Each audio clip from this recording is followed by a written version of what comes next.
1,000 of them. Hi, hi. Kanna. Come on. I love you. Kamogumi. Kanna na na na na na. Hi, hi. Kanna. Come on. I love you. Kamogumi. Kanna na na na na na. The fan name? Kamogumi. Hi, hi. I am a private detective. Kanna. I wanna make you laugh every day. I am a genius. Look at the baby, come on. It's like you when you're in your shell, come on. No, it's with the raised eyebrows. Come on. I might be a genius, but I feel like the suitcase is more important than my legs. Isn't it cute? Are you ready? Are you ready? I love you, Camus. I love you. The fan name? Kamogumi. Hi, hi. I am a private detective. Kanna. I wanna make you laugh every day. I am a genius. The fan name? Kamogumi. Hi, hi. I am a callback. Kanna. I wanna make you laugh every day. I am a genius. It could be B for banana. It could be B for hammer. I want 1,000 of them. Hi, hi. Kanna. Come on. I love you. Kamogumi. Kanna na na na na na. Hi, hi. Kanna. Come on. I love you. Kamogumi. Kanna na na na na na. The fan name? Kamogumi. Hi, hi. I am.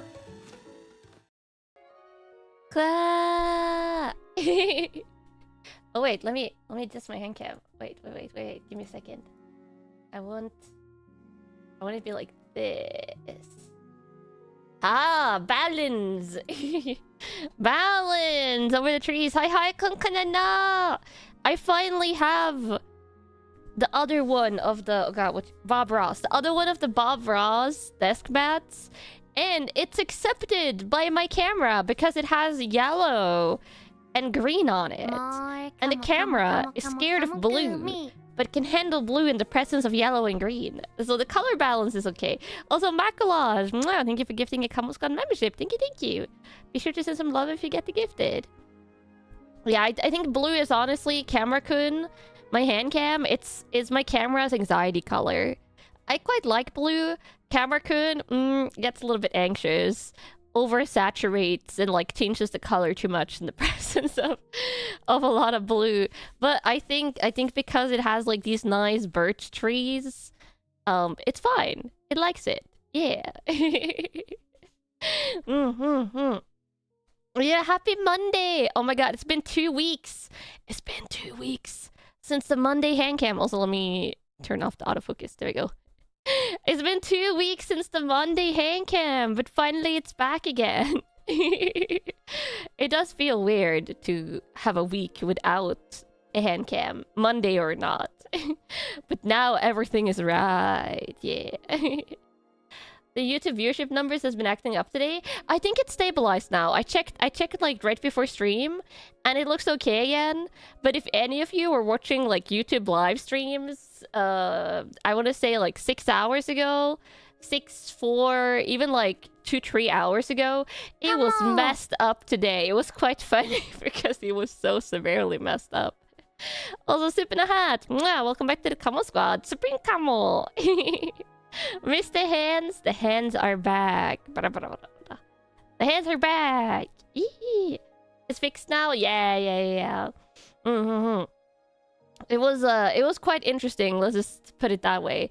I think the VOD numbers for whoever streamed are also okay, but yeah, the CCVs that YouTube showed, it was like people that had like probably over 10,000 CCV was showing like 100 or under 100. So it was trippy, but it was so off that it was very obvious it was off, and therefore also slightly funny.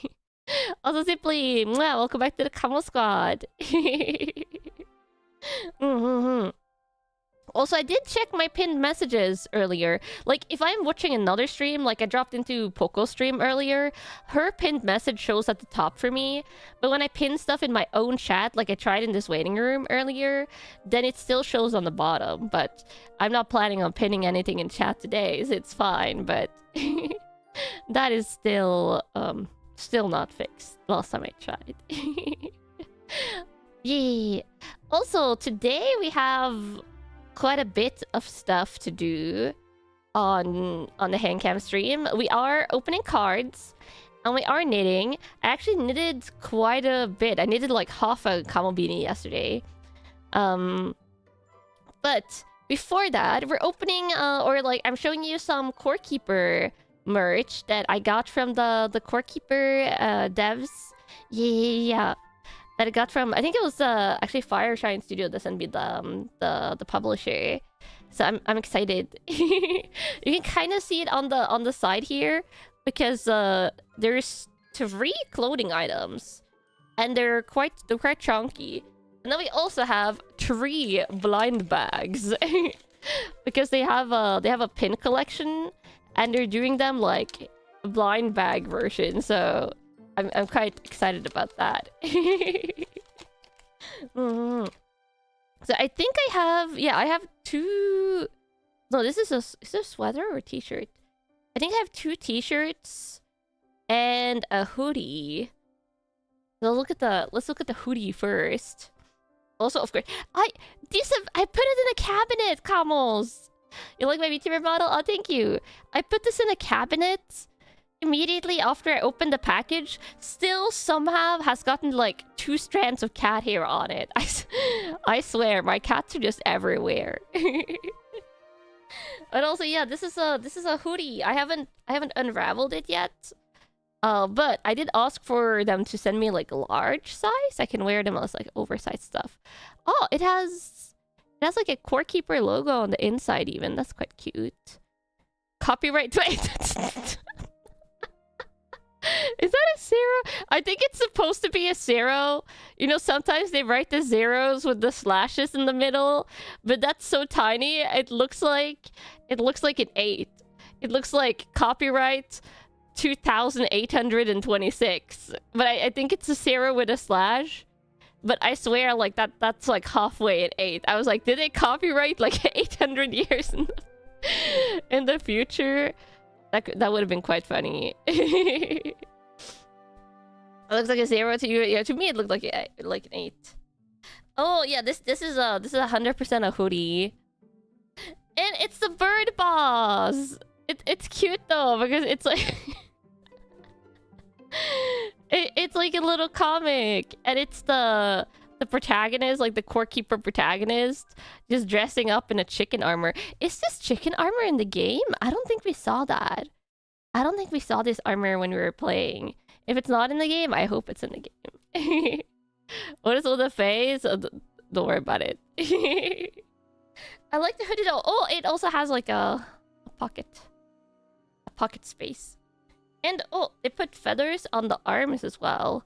I quite like that. There's not often I feel like hoodies put designs on the arms. Or at least I think this is my only hoodie with a design on the arm. How soft it is it? It's pretty soft. The inside is like, it's not like uber soft inside, but it's like solidly pleasant. Let me see which fabric it is. This is... Let me see. Oh, I like that. I like that a lot.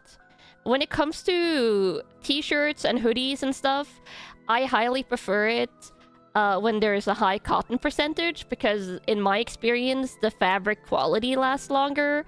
So this is 85% organic cotton and then 15% recycled polyester. a lot of hoodies, like a lot of, I feel like merch hoodies and stuff like that, end up being like 100% polyester, which there's not necessarily anything wrong with that. But for longevity, I'm really happy they went with cotton on this. Yeah, I like it. So we got the hoodie. Let me see. Let me try and like fold it a little bit together. I'm going to be washing all of these before I try them on. I don't know. That's always the thing for me. Like if I buy new clothes, even if I buy them at the store or like I buy them online, I always wash them in the washing machine, like in the laundry, before I wear them.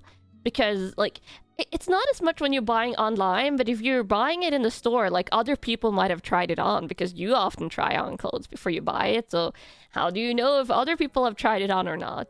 And some clothes might have like dye bleed if you don't wash it before wearing. Isn't it a normal thing to do? You would think so, but my mom, which is kind of crazy because my mom is the one who taught me how to do laundry, and she's like very specific and highly like picky about how she does laundry and stuff. She often doesn't wash like clothes like that, like pants or skirts or like t-shirts or sweaters. Sometimes she doesn't wash it before wearing it the first time, and I'm just like, why, Mom? Why? And it drives me crazy. At least it used to drive me crazy when I still lived at home, but now I don't have to see her do it anymore. If it's clean enough for the store, it's clean enough for her, you guys. Yeah. But it's still, people might have tried it on. Oh wait, this is my favorite t-shirt. So we're going to look at that one last. This one is green. I quite like the color. Though it is the trauma boss. It's Ra-Akar Sand Titan. I like his design, but this is the boss that does the triangle attack a lot. That the first time we fought him was huge trauma during the event. So it's it's Mr. Triangle himself. To be fair, the Hydra also does the triangle, but this is like the OG triangle guy. I quite like the colors and the sign on this. Wait, let me see if it's cotton as well.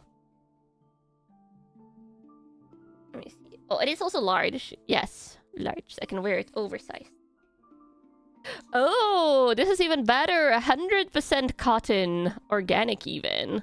Nice. Also, look at all the languages. Do you guys like clip these tags away? I often do. I look at like the washing instructions once and the fabric once, and then I often just like cut it off because they're so big. It would be funny if it said I defeated Ra-Akar and all I got was this t-shirt. Oh, that would have been fun. But yeah, this is 100% cotton. You do, yes? Yeah, I always cut away those tags. If they have a neck tag, like 100%, I cut them away. But this one I might leave because it's actually really tiny. The tag parts can be itchy? Yeah. You leave them on? I don't particularly like... I'm not offended by anyone leaving them on, but personally, I cut them off. Okay, this is my favorite t-shirt, Kamals. I think I kind of wish it was dark blue, just because of the biome that the boss is in. But look at this! It's Malagaz!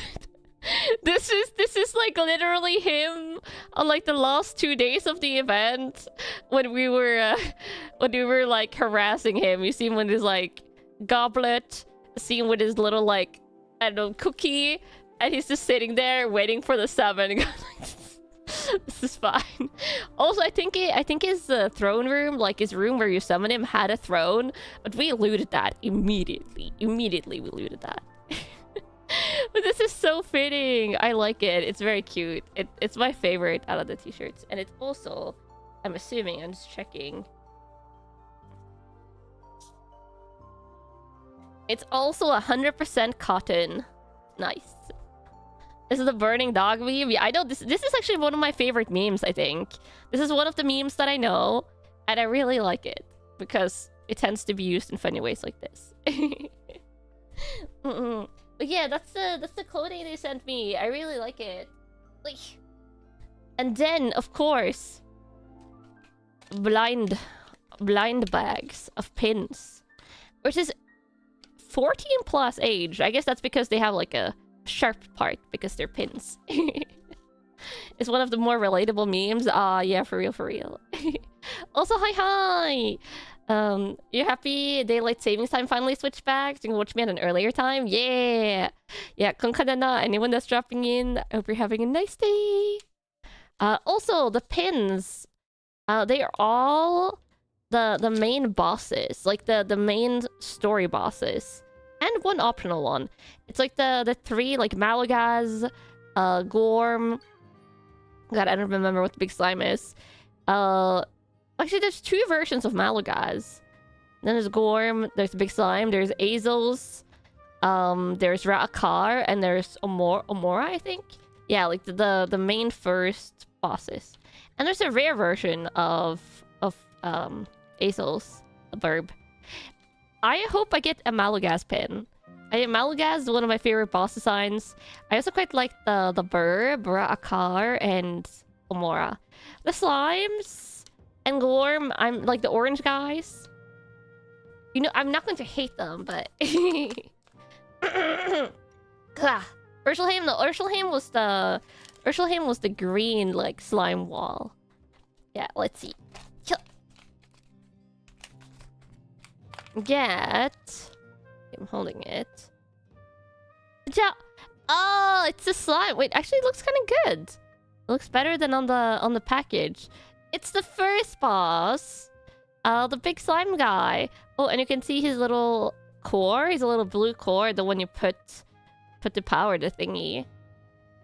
Those are some nice pins. Nice. Kawaii. That looks nice. Yeah, actually quite high detail. So I got this guy. What if I get the three OG bosses? Gorman Malagaz. Wait, where's the rip thingy? Here's the rip thingy. Okay, second, I get. Oh wait, it's the rare one. Ooh, lucky! It's the rare ASOS one. I'm pretty sure, right? Yeah, regularly ASOS is blue and yellow. It is like a silver. I think this is a Easter variety. I looked up the boss list on the final day. And there's a variety of ESOs that's only available, I think, during Easter or one of the other holidays. And it's this guy. That is really nice, though. Yeah, these are some good-looking pins. I like it. Ooh, streamer luck. Yeah. So we got Burb and we got Slime. Oh my god, Malagaz. Please be Malagaz. Please be Malagaz. Let's see. 3, 2, 1. It's Amora.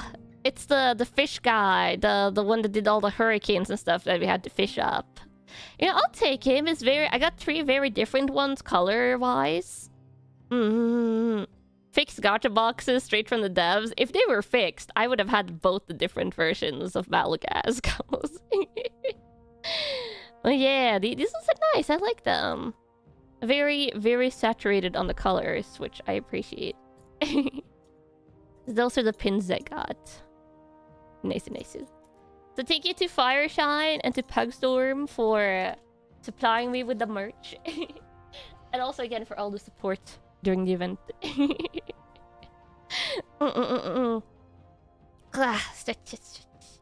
Very nice merch, yeah. I'm pleasantly surprised that all the t-shirts and hoodies were cotton. Because I feel like as a default when I see video game merch stuff, I've seen so much that is very much polyester that I'm super happy that cotton is becoming more prevalent. Also, water! Because I'll remember to drink water today.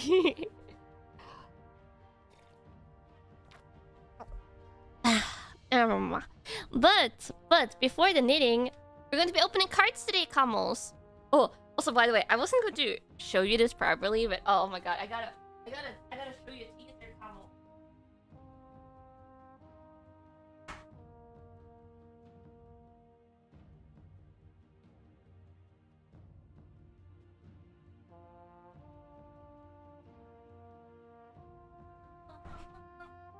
I had to go to my storage room because I originally put it away.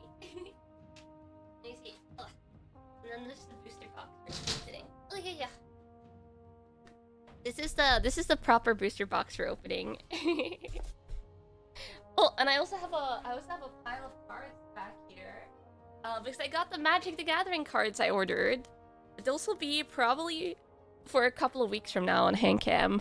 My 390 something Magic the Gathering cards. Well, today we're opening English One Piece.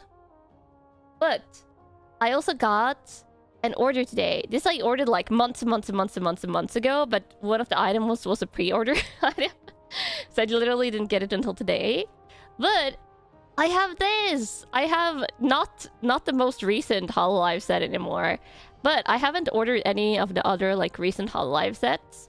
But I have 4 boxes of Enchant Regalia, so some weeks from now we'll probably open 2 of them on stream. Super excited. Let's go. Yeah, this set has a lot of cool cards in it. And then I also got, this was the reason it was so late. Is because I ordered, this is not a booster box, but I ordered a special set of Digimon. And this is a waifu set, a kimono set of Digimon girls. And they're so cute, look at them. Oh, kawaii! That's so cute, yeah. You got trauma from the octopus. Octopus Bonnie. It's fine, don't worry about it. A lot of enemies in the jungle zone. Yeah, the jungle zone was trippy. The set only, it's like it has a cardboard storage box. And then it has sleeves. Maybe should just do this now, Kamos? I was going to save it to a Digimon stream. I could show it again in the future. But I just saw these and they're amazing, Kamos. They're absolutely amazing. They're so cool. I want to do like a Handcam collab with Mina where we open Digimon cards together. We were talking about maybe doing that.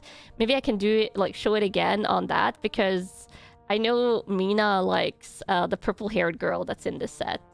But I just gotta show you this. These cards are amazing.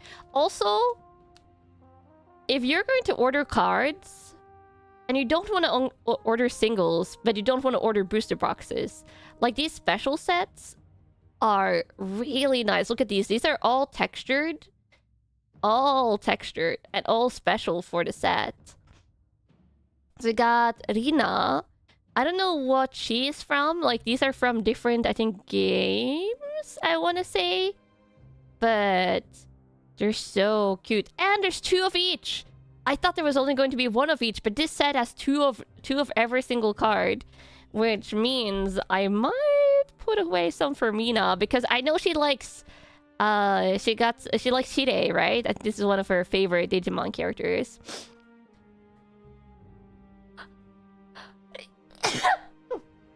Sneezing over my shoulder. Look at her with her glasses and the fan, and then also the texturing is really nice on this. Shire kawaii. Thank you for the blessings, Kamals. And then we have Nokia. Back to work. Have a nice work day, working Kamals. I really like this pose and her expression. It's so cute. Oh, my day has been as sweet as I am. It has been sweet. We got Nokia with an octopus snack, and I think a ramune. We have Akiho? Akiho. I think Akiho. She's cute. I like her little caramel apple. Missed the sneeze. You can zoom on back to listen to it. Oh, and then this might be my favorite pose of the set. We have Hina. I like this pose and like the kimono combo. It's just very cute. With some cotton candy. Also, let me change the BTM around. Wonder what I want to listen to today. Let's listen to some jazzy music. Jazzy. That's a nice pose, yeah. It's very also like manga style on her drawing. Well, of course, 2 of each. And then we have Inori. She's also cute. Ah, the card like little stylized fireworks effect in the background is really nice. And there's like a kimono pattern on the foiling on the back, on the texturing. It's really pretty. And then it's not just girls, it's also Digimon, which is the reason I was drawn to this set. I was drawn to this set because of the Digimon cards, and not the girls, actually. The girls was a nice bonus. But it's stained glass. It's stained glass Digimon. Look at this. It's so good. Really nice texturing. And this is like slightly raised line work on the like black parts of the stained glass. This is Dianamon. This is Dianamon. The moon Digimon. That looks really good. Yeah, and you know why I said there's 2 of each card? There's 2 of each of these. You expected Digimon in kimonos? No. It's all girl Digimon though. Or like the female looking Digimon. So I got Dianamon. Super pretty. And then I got Beersu. Beelstarmon. Ah! She's so cool. Oh, I just saw we have... Is it a Devimon in the background? We got two Digimon in the background here. Oh, and little missiles. Yeah, Beelstarmon. Oh, it's so good. I don't know. This is one of the best ones. The rainbow shine, the raised line work. It's so good on this. Like, this one, I don't think the camera captures it necessarily that well, but it looks really nice. Is Magna Kid and Gundramon in the background? Ah, that makes sense. That makes sense. Then we have Mastamon. Massimon with, I think it's Devilmon and Angawomon in the background there. It's really cool. I like the angel and devil split. Super cool looking. Ah! This was worth the wait. This was very worth the wait. Wouldn't you agree, combos? But like this order, like literally, I think I ordered it over half a year ago or something. But well worth the wait. And then 2. And then... This is the one I don't know if I've seen before. This girl. This is... Ophanimon? Ophanimon? Ophanimon. Yeah, Ophanimon. I don't think I've seen Ophanimon before. It's like a... beetle devil-like design almost, it looks like. Looks really cool though. Hi for dropping in, kung kana na. Yay. A funny mon. Oh, funny mon. A funny mon. Though this one is so pretty. I don't wait, I think I've seen her. Sandorimon. I like her style. It's so cool. Cleo. This is like... Oh, this is Cinderellamon, isn't it? This is the Cinderella one that we saw pretty recently in the Digimon opening, I think. Yeah. Kai! She's one of the possible ultimates for Angawomon. It makes sense. She's very Angawomon-like. Also, let me know if the BGM is too loud or too quiet, and I'll adjust it. Oh, and then it's the crown and glory for me. We have Rosemon. Sadly, no Togemon in stained glass, which I get. Togemon is only a lower Digi-evolution. But we have Rosemon. I love Rosemon. Really pretty. Really, really pretty. BGM is good? Okay. Perfect. Although you do see a tiny little Togemon in the background there. You see the Palmon there. You see the evolution, then Lilymon. It starts from the baby stage and then it goes up. So, tiny little Togemon. And then final... Yeah, this is the final one. Final is Ragierumon. Ooh, I like these golden details on the front. I think this is a Digimon I'm also more unfamiliar with. But quite cool looking. Quite cool. Yeah. Very yellow? Yeah, much yellow. I think my favorites of the Digimon that are in here is Rosemon, Cinderellamon, Mastamon, and of course Beelstarmon. If I had to choose two, probably Beelstarmon and Rosemon. But yeah, all these cards. Bangers. Amazing. Amazing cards. Let me see. I'll put them back in here so I can show Mina in the future. In their unsleeved state. Because the second you sleeve them, you see the art a little bit obscured. But yeah, so that's the special Digimon set that I ordered. I don't think it was that pricey either. Ugh. No, it could be pricier now. No Lilithmon, yeah, like there's probably like good female looking Digimon that's missing, but they had a lot of the big ones, I feel like. How should I open this? There we go. Also, I cut my nails a couple of days ago. I trimmed them all the way short because one of them got like I snagged it on something and I had to cut it shorter, and then I just cut everything. Hi for dropping in, Kanna. Yeah, short nails. They were pretty long actually before that, so I wanted to wait until after today's handcam to trim them, but I was just like, well, now it's done, so I just went for it. Also today for One Piece, we're opening One Piece Memorial Collection, which this is kind of an older set now. This is the first extra booster set. The first EB set. So I've had this box for forever now. So I figured it was time to open it. This is there's 61 possible cards. So the set isn't huge. Like I feel like a lot of the more newer EB collections are way bigger. This is the English version, and there's 12 cards per pack and 24 packs per box. So I'm going to get a lot of dupes. A lot of dupes on this. Cute Chopper, yeah. There's a couple of alt arts in the set that I really want. There's of course, I think 2 alt art Choppers. Oh, there's also a Chopper manga. The manga card, like the highest rarity card in this set, is also a Chopper. There's a Chopper manga, but there's a Laboon alt art. An alt art of Laboon, the little whale, that I desperately want. That's my most wanted card in the set. Even though the manga would be amazing.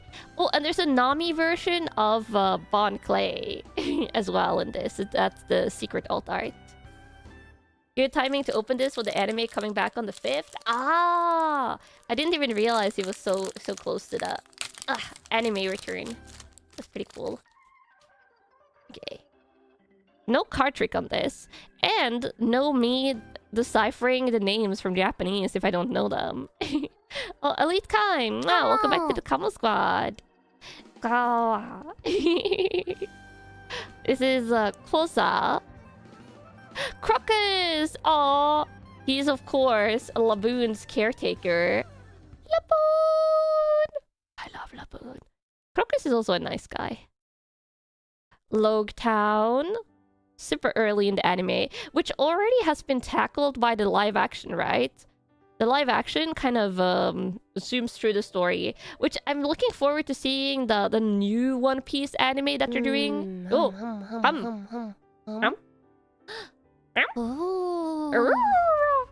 what was that?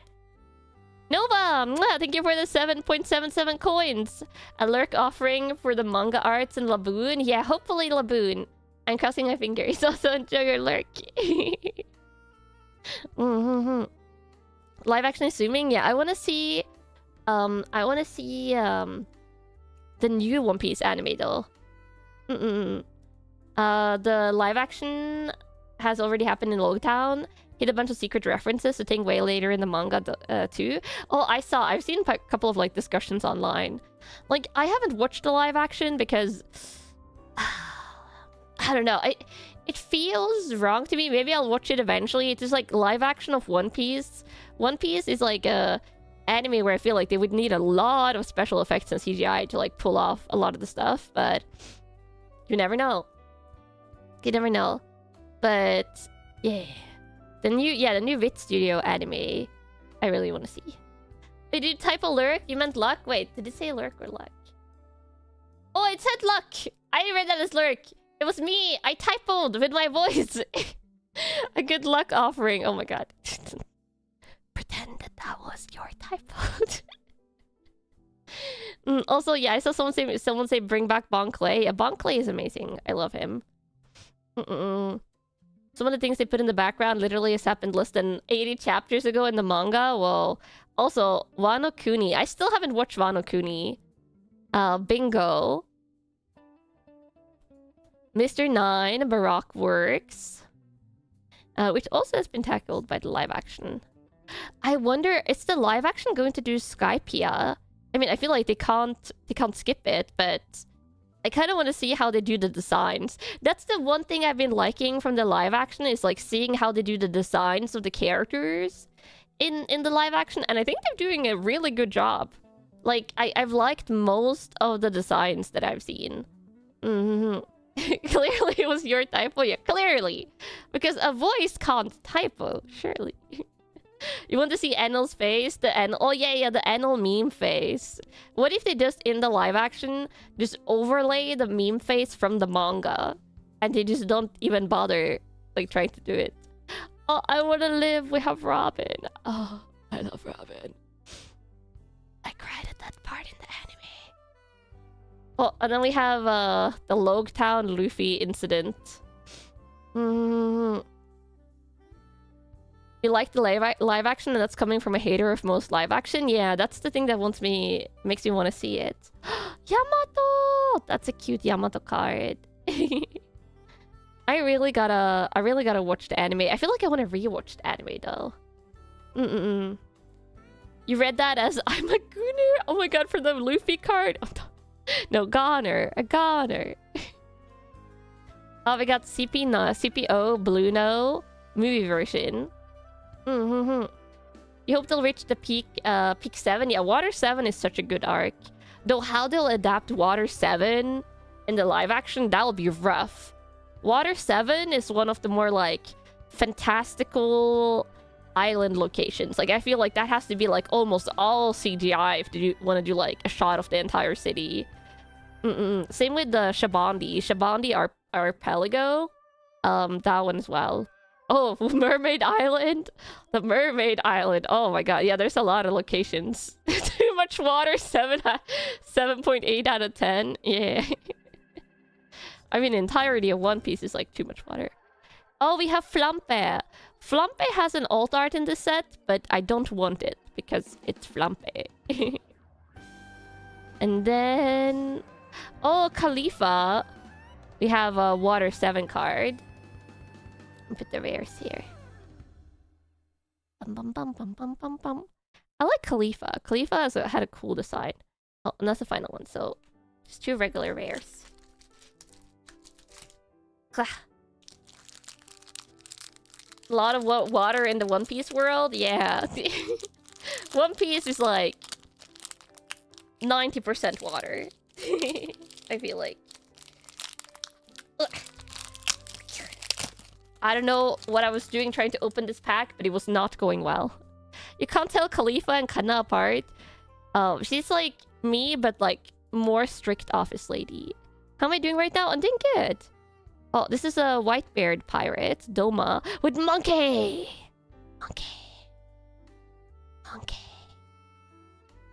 Monkey.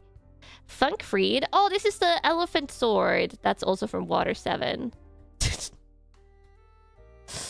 Ah, yes, this is going to be from Wano Kuni, I think.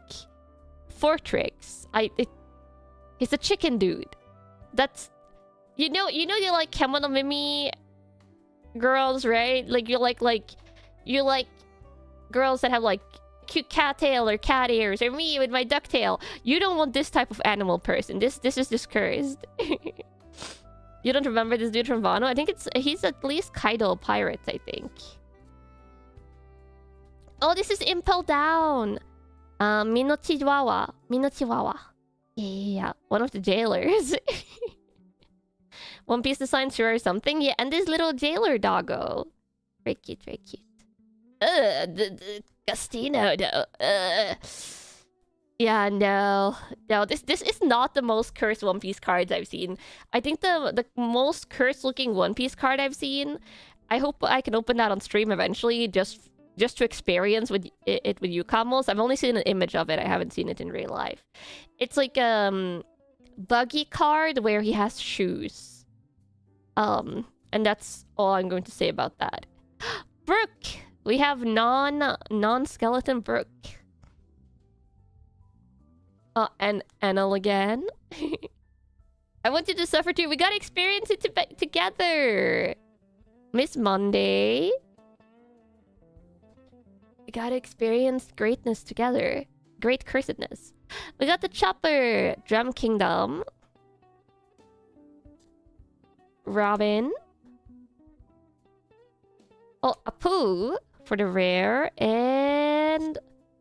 there's no way you could defeat me. Oh, we got the Water 7 Luffy Usopp fight. Usopp. Probably start zooming through these cards relatively quickly since there is a lot of duplicates. I think I showed you that on stream before. You felt a faint twinge of suppressed memory. Oh, maybe I've suppressed it. Oh, the Mini Mary! I love the Mini Mary. The Mini Mary is so cute. That's after they get the Going Sunny. Mini Mary is precious. Oh, it's another animal guy monstrosity. Giraffe Man. That is not how you make a centaur. Kamos did not learn how to make centaurs from One Piece. No. Lapoon! Oh my god, it's baby Lapoon! With his crew in the background. Oh, I live for... We're making a baby Laboon pile, Kamos. I love this little baby. He's such a baby. We've drawn this card on stream in the past. I don't remember if it was Japanese or English. But I love it. I still... oh god, it makes me teary-eyed every time. Little baby! Mountain God. This is a Wano Kuni one. Big Mom Pirates, Charlotte Compote. I like the colors and the fruits. Impel Down, Prisoner, I think. Prince Bellet. Mont Blanc Cricket. This is from Skypia. I actually really like the Skypia arc. Skypia arc, it has some more boring episodes, but overall Skypia was really fun. And the plot twist at the end I really enjoyed. Oh, Bon Clay. Bon Clay Baroque Works. Technically, giraffes belong in the same family as cows, so it would be a minotaur. Don't make minotaurs in the giraffe way. Impel Down Wolves. Bluno. And Scarlet! Oh! She's fine. She's okay. Skypia is great to read at least. You haven't watched it. The anime exclusive thingy that's right after Skypia, like little filler arc, that is perhaps the greatest filler arc. I would say even if you don't watch the One Piece anime, like that filler arc is like needs to be experienced. It's super cute.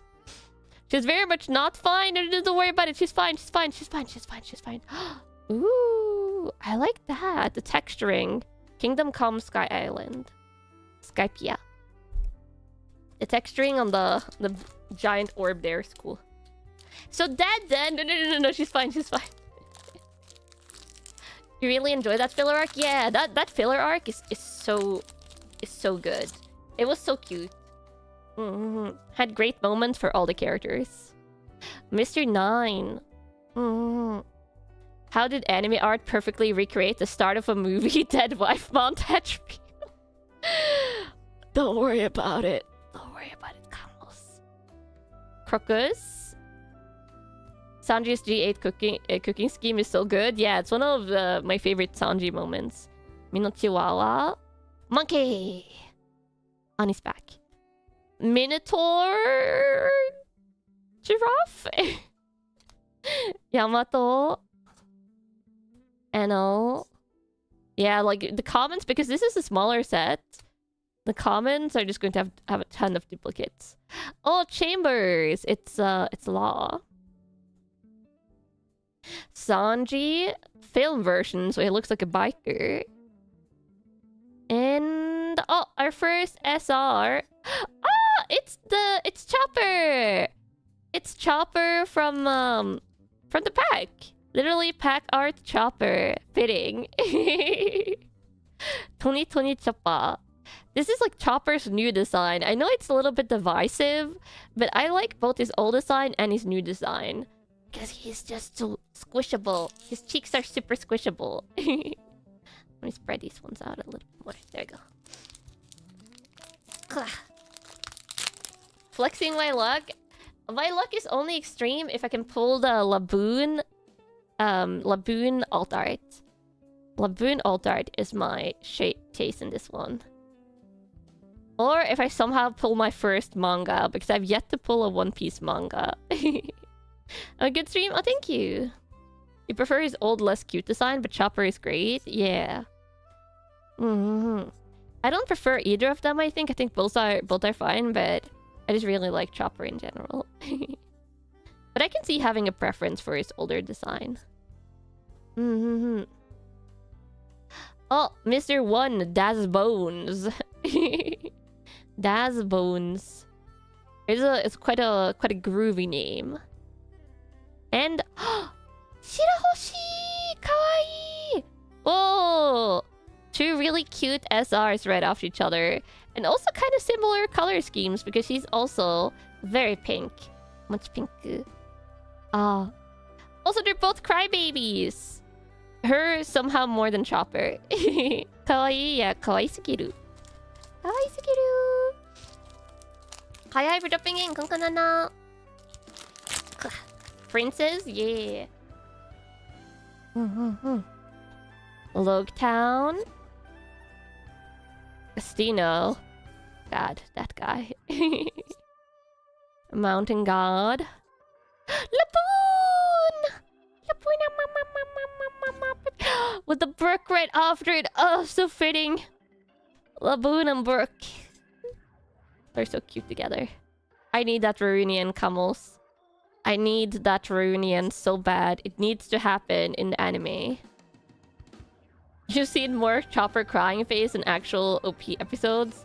I mean, Chopper is just a little scaredy guy. He's been that way since the beginning. Izo from Whitebeard Pirates. And... oh, alt art. Oh, alt art?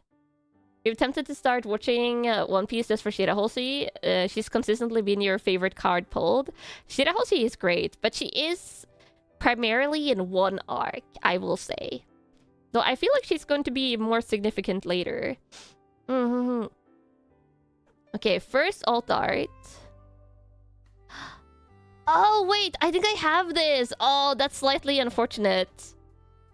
I don't know if I have it in English or Japanese, but I think I literally have this alt art.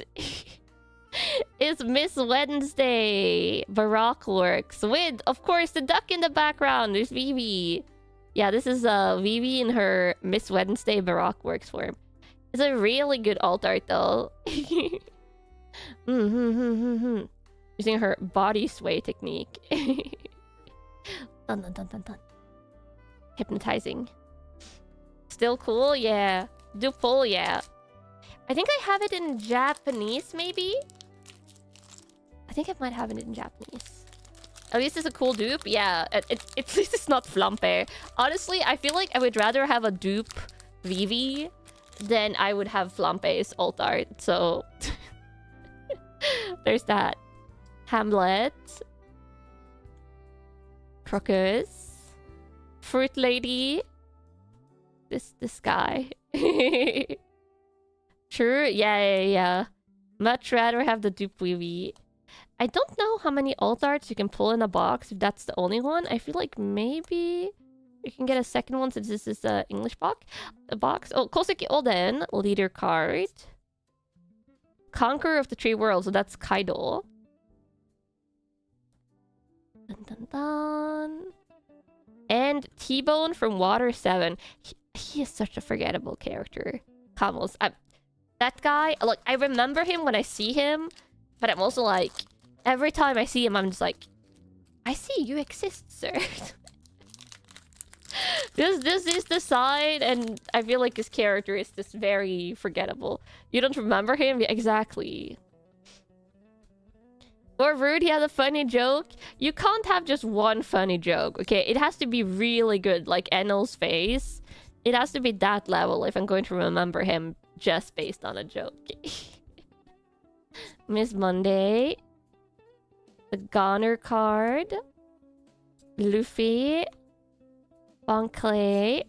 Oh, we got another leader. Kirosu. I really like this leader card. The colors on it is great. And I love the manga action shot. Oh, close Hiyori! Kawaii! She's so cute. I love Hiyori. Also my genmate Hiyori. But this Hiyori is very cute. And Khalifa rare. First rare duplicate. Still remember your favorite Kondariano? The level of gaslighting that Usopp uses is legendary. Usopp Blue, yeah. Oh, Lapoon! It's Usopp's special skill. The lying. The gaslighting. Koza. Yeah, I don't think there's any comments I haven't gotten so far. Yeah. Enel. He has such attitude. Hanyabal. I also love him. This guy is so funny.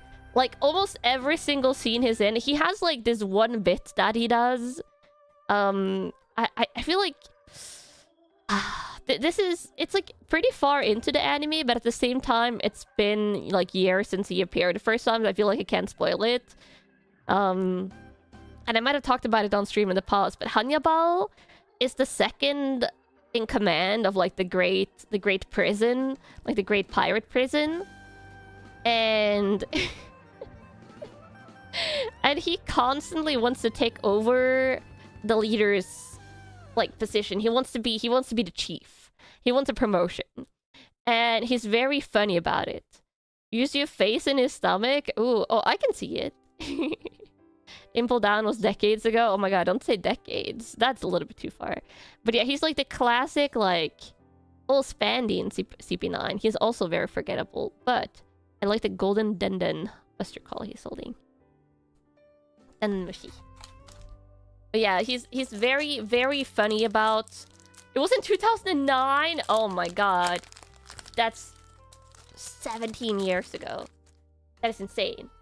That I reject that reality. Impel Down was like 5 years ago, max. Camels, 5 years ago, max. That's what it feels like. So it must be real. It's 5 years max, right? Oh my god, Camels say it ain't so. Heinrabal reminds you of Is No Good, if anyone knows that comic. Ooh, I don't think I know it. What was the Game of Thrones mentioned last night? I just like... I don't remember how I got in on it, but I looked up the start year of Game of Thrones. And that's like 15 years ago now, which is insane. Scratchman, Apu. Ooh. And... Oh, Cavendish. I got Cavendish SR. This guy. The fancy swordsman. He's kind of... I like him, but he's like not one of my favorite characters. Your skin feels dusty, yeah. That good night tweet give you damage? It can't be like 15 years in Game of Thrones. Have I watched it? Yes, I watched it. But I skipped through the last season, Camels. I skipped through the last season. It was a mess. It was real bad. I hated all of it. All of it. I think honestly, like the last like 3 seasons, I started losing interest a little bit. Laboon! Laboon! Fort Laboon, a playset of Laboons. Last season was definitely a season. Yeah, it's like, oh boy, that existed, that happened. Let's never talk about it again. Hi for dropping in, Kanna. We got Kaido rare and Kid and Killer dual card. Ooh, I like the shine on the sickle. I did watch it, Kamos. I did watch the final season, but I like skimmed through it. it was a piece of media. War with the Night King should have been a single season on its own. Yeah. The final season was just very anticlimactic in Game of Thrones, and I didn't like the ending. I must come to terms with the passage of time. I refuse, Kamos. I refuse. Most of the final season was so dark you couldn't even see what was going on. Oh yeah, the lighting was awful as well. It was awful. Edward Weevil, a rare, supposed son of Whitebeard, and ooh, alt art, Laboon. Could it be a Laboon? Love my gloves. Oh, love my little hand thingies. Laboon.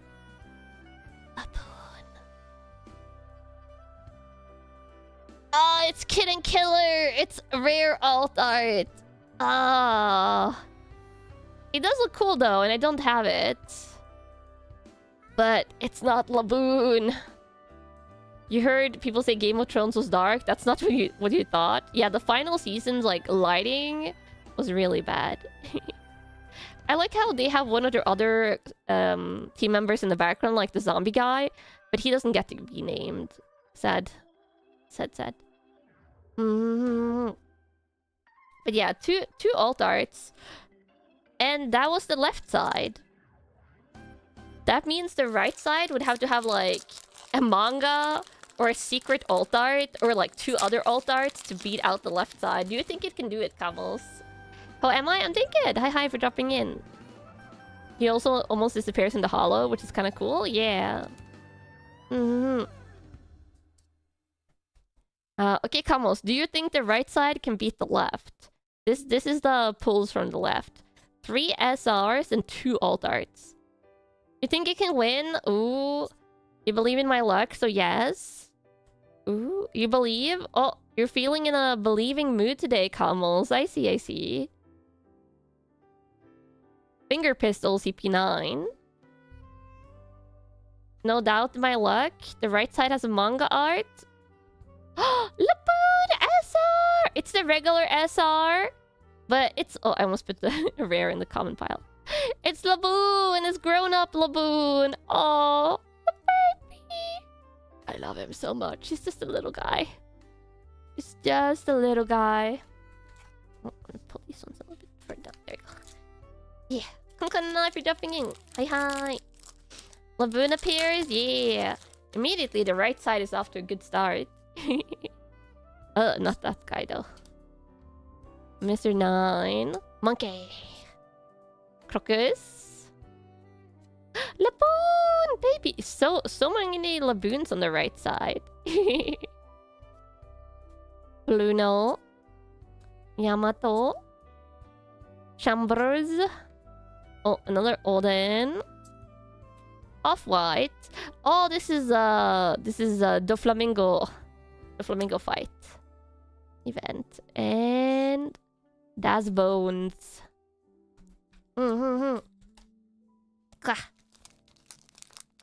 These packs are so thick. Like, compared to Japanese card packs, the English ones, sometimes they're so thick. Oh, it was a Doflamingo's ultimate? Ah. That makes sense why it's an event card. Army of wolves. Literally just army of wolves. Oh,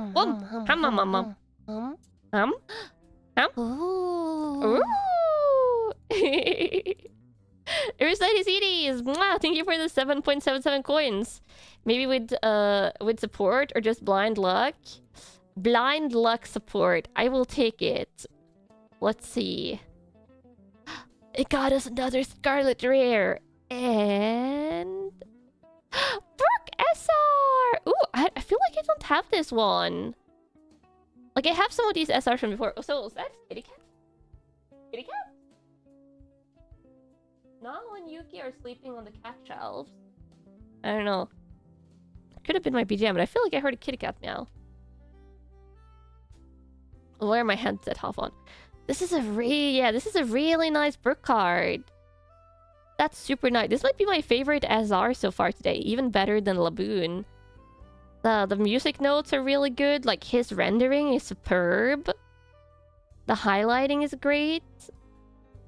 That looks super nice. Like,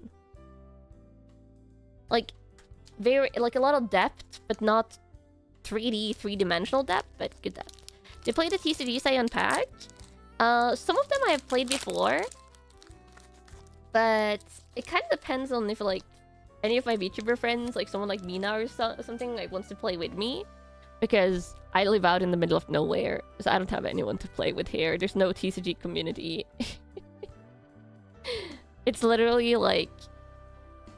I feel like probably the only things you can do here is, like, maybe organized sports. But I feel like there's not a lot of that either. Laboon! I think the people that live here likes doing, like, fishing or hiking, like, you know, solitary wildlife activities. Which is not for me. Yamato. Oh, into Robin. Ooh. And then Izo. Followed by... Oh, Gum Gum Champion Rifle. This is the Impel Down Magellan fight. I used to play Dark Magician in Yu-Gi-Oh! Oh, I got new support recently? Ah, nice. I know Yu-Gi-Oh! Also got that, like, full art stuff, but the full arts are still, like, way too rare for a box for me to, like, try buying Yu-Gi-Oh! Box. Hobbies that involve touching grass and outside activities? Yeah, no, Kamals. You can't get me to go outside voluntarily unless it's to go to the grocery store. I'm just like, please no.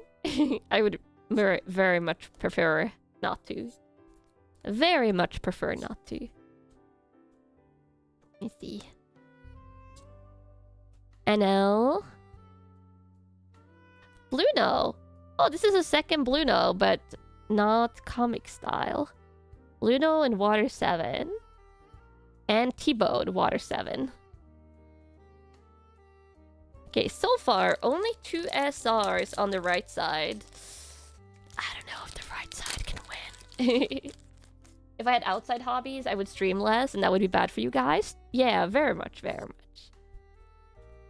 Well, my allergies aren't really, at least I don't think they're affected by pollen or stuff like that. This giraffe guy. I haven't seen him, like, animated in the anime, but I'm scared. Surely the right side is backloaded? Maybe. Shibi Blueno. Kurosu. The rare. Oh, little oars. We got another white-beard pirate. And a Flampe. Flampe rare. The artwork on this does look good, but it's Flampe. You keep misreading the I'm a Goner card. No, not more Kamals. Don't look too closely on the I'm a Goner card, Kamals. Don't let your brain take you in weird directions. Don't let the brain rot win. Koza. Crocus. Army Wolf. Kami. Living Robin. Oh. Yeah, Goner. Goner. Yamato. Then... Oh, the Usopp Luffy fights. And Biker Sanji. Yeah. Are we only getting 2 SRs on the right side? It's over. You're cooked. Save. No, Kamals. Reject the brain rot. You read it wrong the first time too. You're not gonna lie. Kamals, no. Out of everyone. Oh, Lapoon. It's not Luffy that would say that. Like, there's so many other One Piece characters that might say what you think you're reading, but not Luffy. Luffy is like... He would talk about, like, meat for, like, a month before he said that. He would talk about meat and barbecue. Luffy would never say that. Yeah, exactly. He's, like, the least likely character. Finger Pistol, CP9. And Little Ors Jr. I still do Handcam ASMR? Yeah, I do Handcam ASMR occasionally.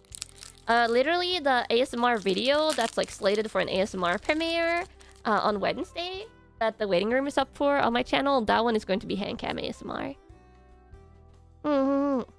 Sanji maybe, Luffy never? No, I don't... Sanji wouldn't either. Sanji is very much a gentleman. I feel like out of everyone in the One Piece crew, the two people that would say that is first the number one culprit, Brook. Because he keeps on talking about Pantsu every time. Yeah, Frankie is like the number 2, but the number 1 is Brook because he likes saying like out of pocket stuff like that. But Brook and then Frankie. Those are the only 2 characters I could see saying it, like, personality-wise.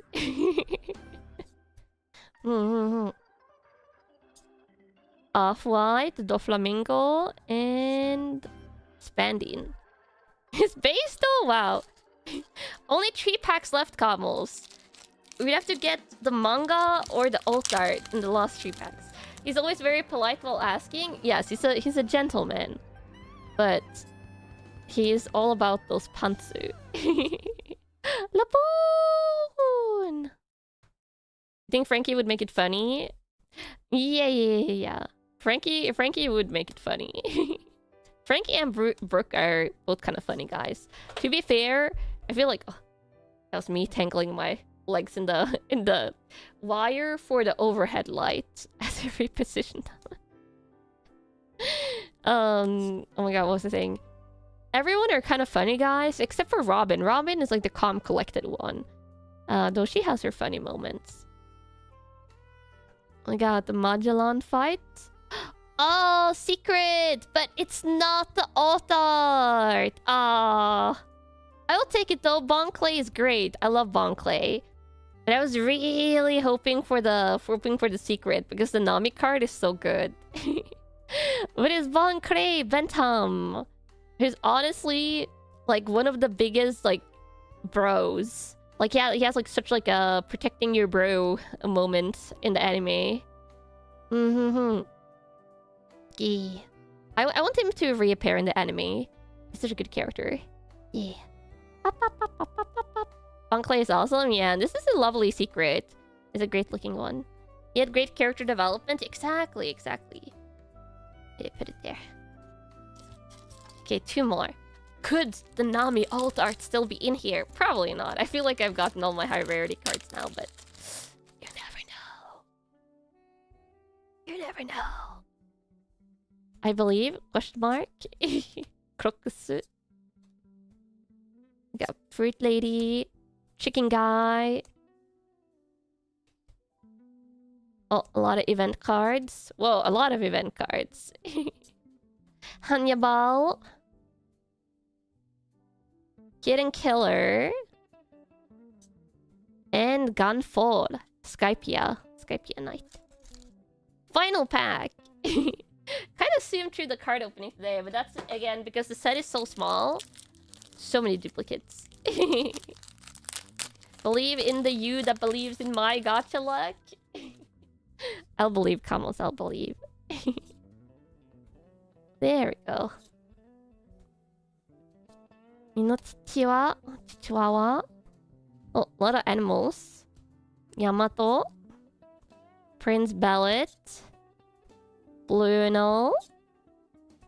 Oh, Bon Clay. Army Wolves, and then the final... Edward Weevil. And an SR. Oh, we got Viola. Honestly, one of her better cards. I'm not often a fan of Viola's design, but it does work on this card, I will say. This pose is really nice. How many cards in the set? It's like 60 something, so it's pretty small. Mm-hmm. Oh, I forgot to bring card sleeves, Camels. Let me bring card sleeves. So, not very lucky on the alt arts today. The VV is great, but I already have it in Japanese, I think. Oh my god, the headset wire keeps on like falling down to this side. Let me also count how many laboons I got.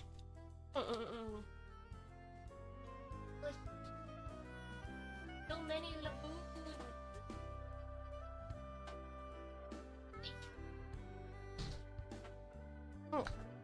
Brook was the highlight for you? Yeah, the Brook SR. I think the Brook was the best SR. And then the Bon Clay I really like, because I really like Bon Clay.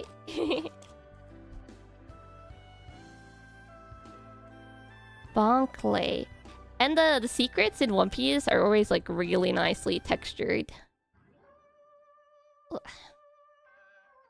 There we go.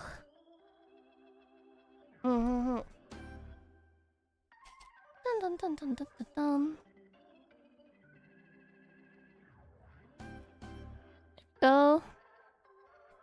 Yeah, these ones I think I'll top load all of these possibly. Laboon is the most base card. Laboon is just amazing. He's just so cute. Let's see. Viola. I think for some reason, the secret had like a tiny bit of a hard time fitting into the sleeve.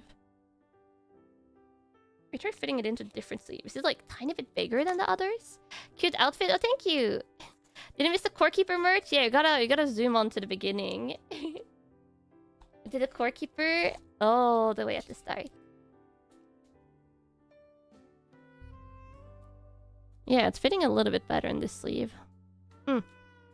Tiny bit smaller sleeve for some reason. Yeah, this Brook was gorgeous.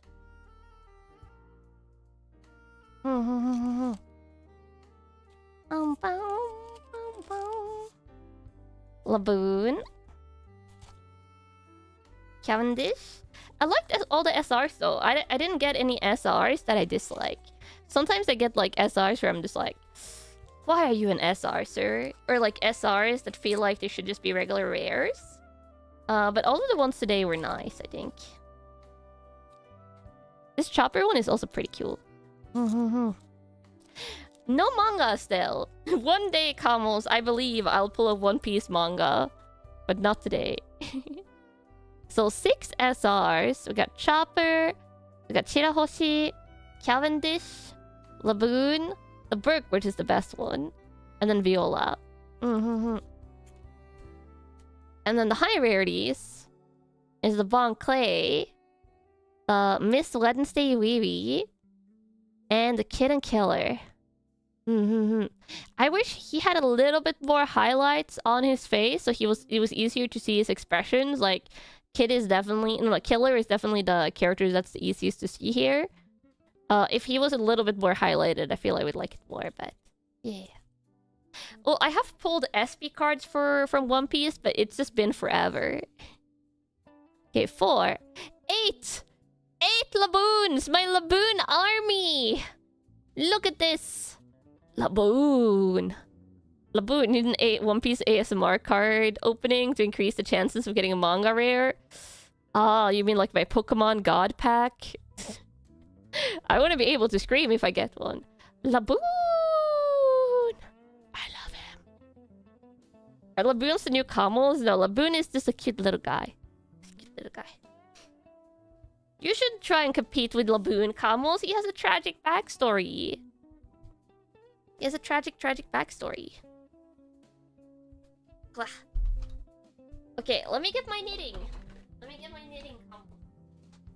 I'll put away the cards.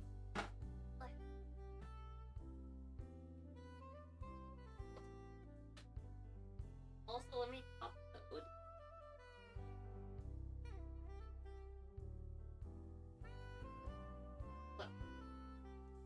There we go, top loader.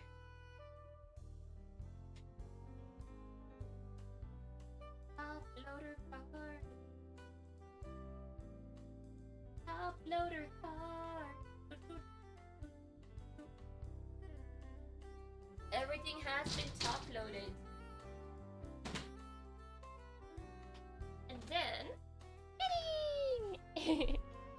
You have a tragic backstory. You have work. I see. I see. I see. Oy.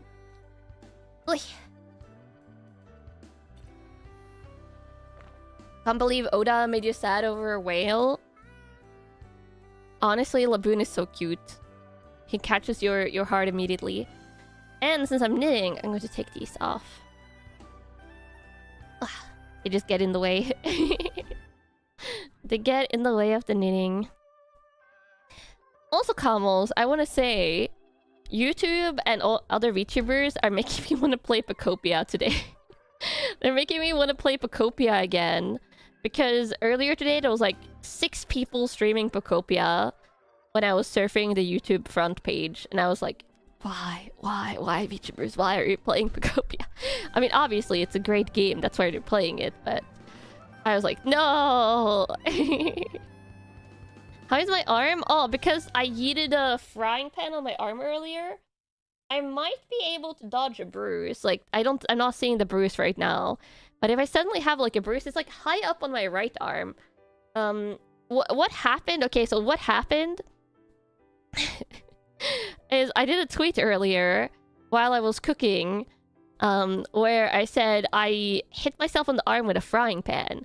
And it's like I was hand washing the frying pan. I was drying it, and somehow ended up like holding it in my left hand and like yeeting like the upper edge, like the rim of the upper edge of the frying pan, like into my arm, and it hurt quite a bit.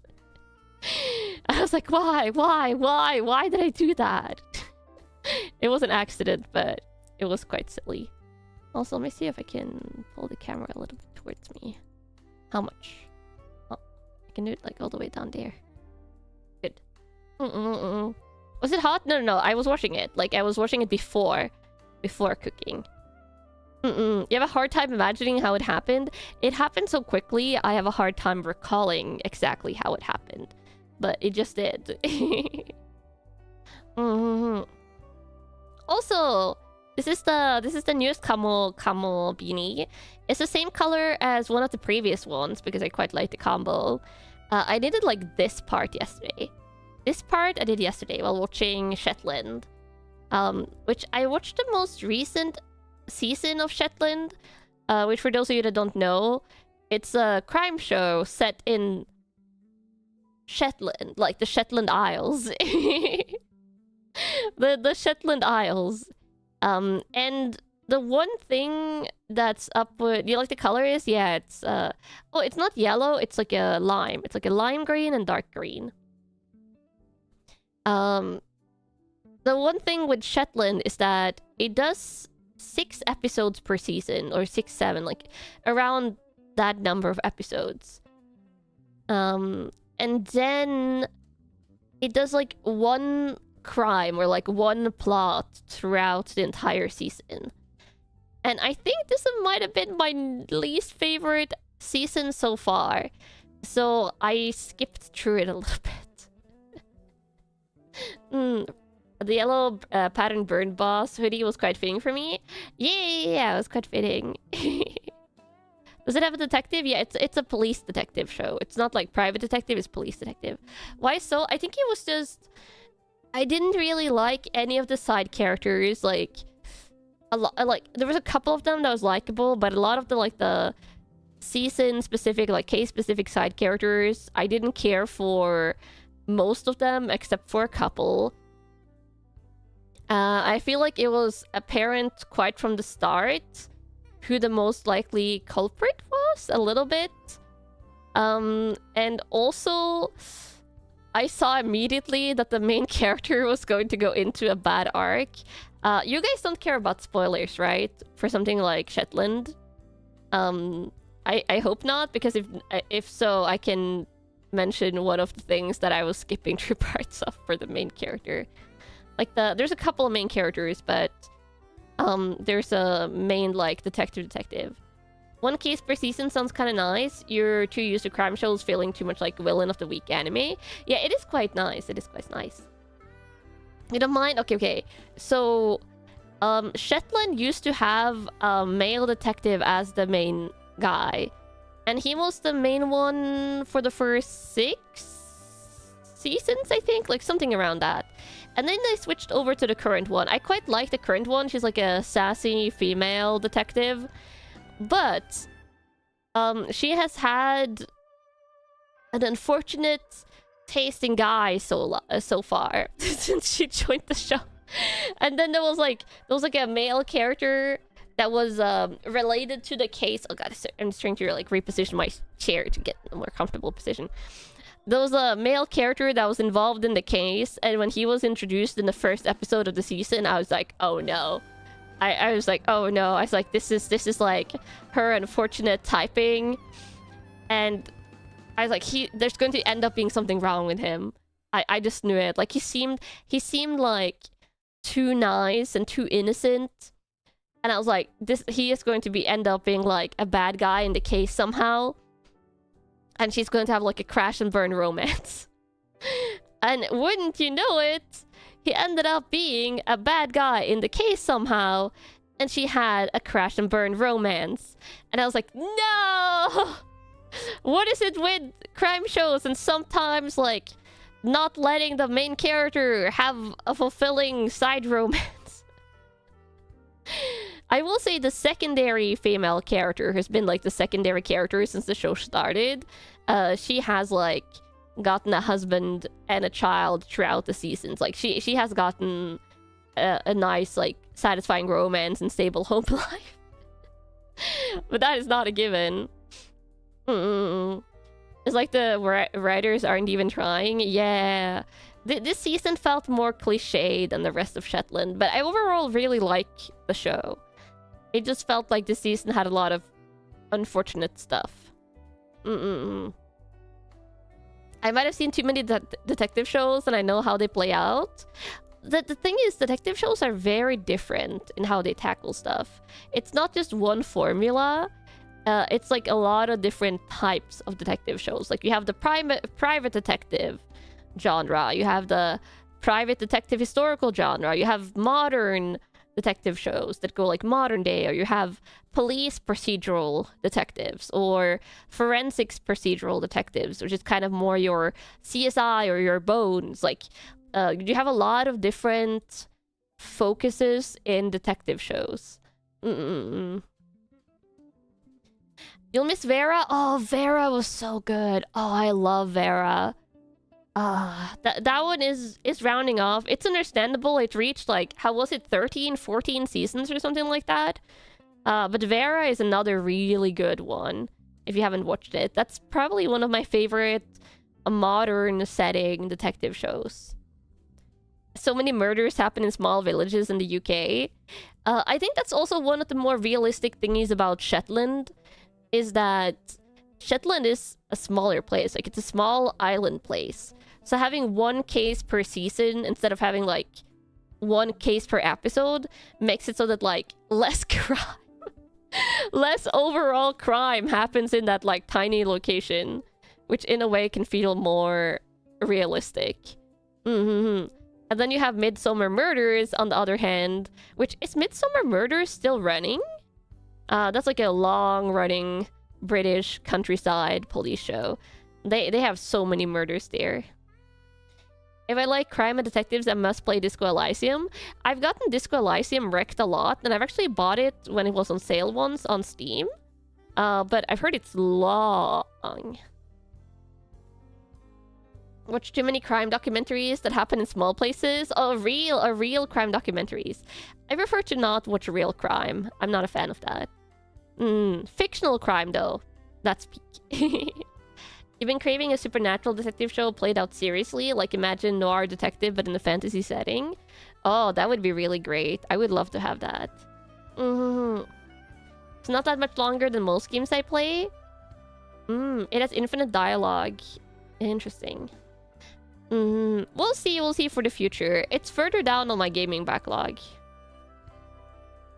Your mom watches Midsummer Murders. Each episode is 2 hours with ads every 15 minutes. Usually when I watch crime shows, I watch them like on streaming services, which doesn't have ads. It's 15 to 20 hours, depending on how many quests you feel like doing. I've heard Disco Elysium can reach like 100 hours? Or am I thinking of the wrong game? Because I don't play too many games on stream where I reach 100 hours. I'm making something, yeah, I'm making a beanie. A beanie. Which is getting towards the end part. I'll be finishing this one on stream today for sure. Midsummer Murders just got an update. Season 26 has started filming. Ah, let's go! I haven't watched the recent stuff of Midsummer Murders, but I actually have watched all of the older seasons. All of it. I quite like it. Grandma doing knitting! Hey, I'll have you know, I'm not a grandma. Dun dun dun dun dun dun. 150 hours with multiple playthroughs of all possible paths and quests. Oh, so it's like a multiple ending style game. Maybe kind of like Silent Hill F. Because playing one playthrough of Silent Hill F is quite quick. But if you want to do like all the endings, it's longer. What am I creating? It's a beanie, like a hat.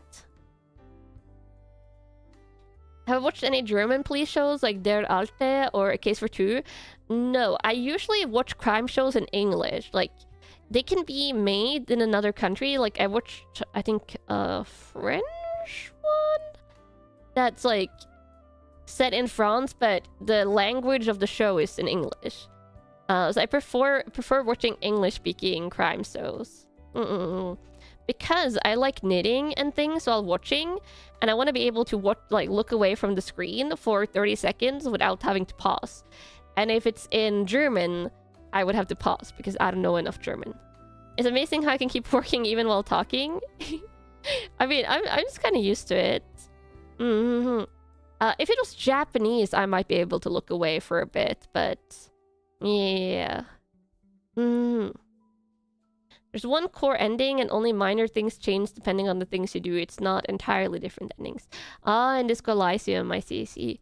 I wonder if it's another game I'm thinking of that I've heard was really long, but I swear it was Disco Elysium. Oh, speaking of upcoming games though, I haven't put up the waiting room for it. I put up all the waiting rooms except for Sundays. But I tested out Explorers of Sky today. Oh, the opening credits, it's so good.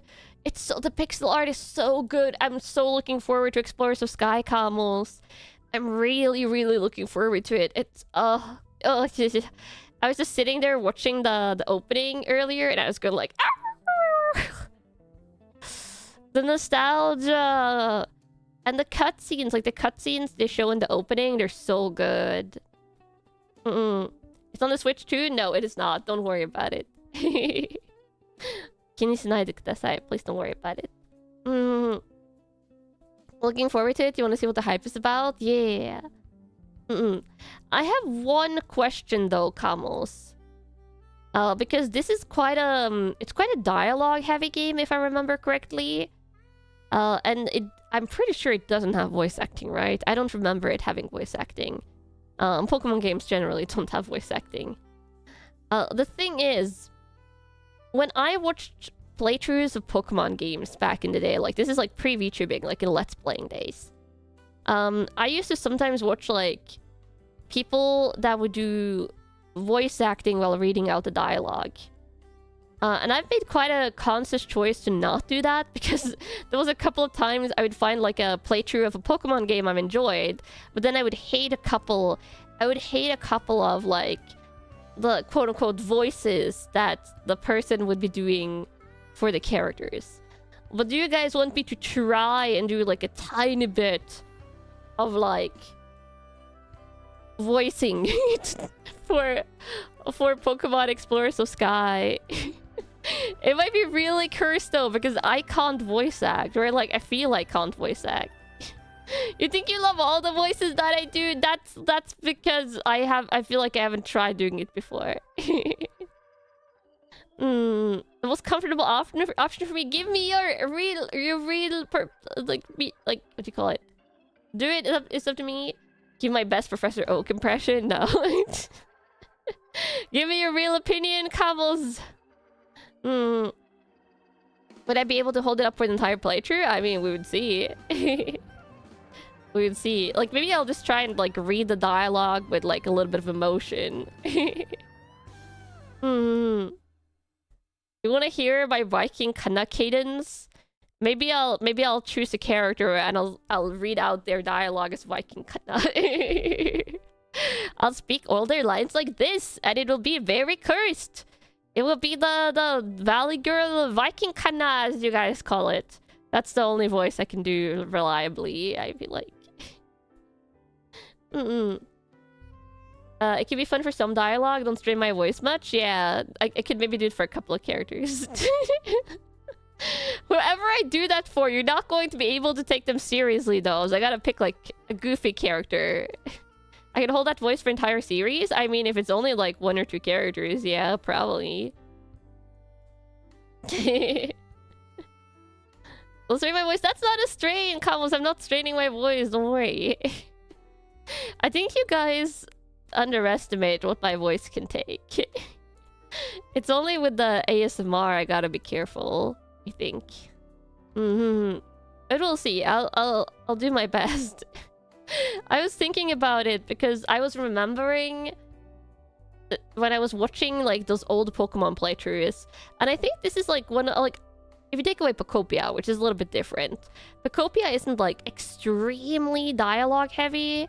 I feel like you have Pokemon running up and talking to you, but, like, it's not like I don't know. The older Pokemon games feels more dialogue heavy, maybe because they're 2D. So I was thinking, like, maybe it's time to try voice acting. I talked for 40+ hours last week. You think my voice can take it? Yeah, exactly. The goofiest character is always the partner Pokemon. I can't give the partner Pokemon in Explorers of Sky the valid Kanna voice because I remember them having some really emotional scenes. And I can't read out, like, emotional dialogue. And in this voice, Camels, if I read it out in this voice, I'm going to be unable to take the partner Pokemon seriously. And it's going to be like super emotional moments. It's like, oh my god, please don't leave me, Kanna. I'm going to be so lonely without you. And then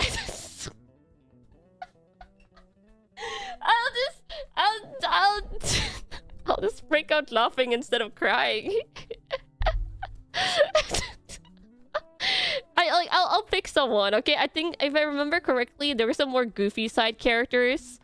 Maybe I'll give the voice to Chatot. Did Chatot have really... What is that voice? It is like... I'm speaking with an Eastern Norwegian cadence, but speaking in English. It's the most Norwenglish, like, funny accent I can put on. Which is why we're calling it Viking Kanna. Yeah. Say you were my brother, Anakin. Isn't that a Princess Leia line? Or something like that? Dun, dun, dun, dun, dun.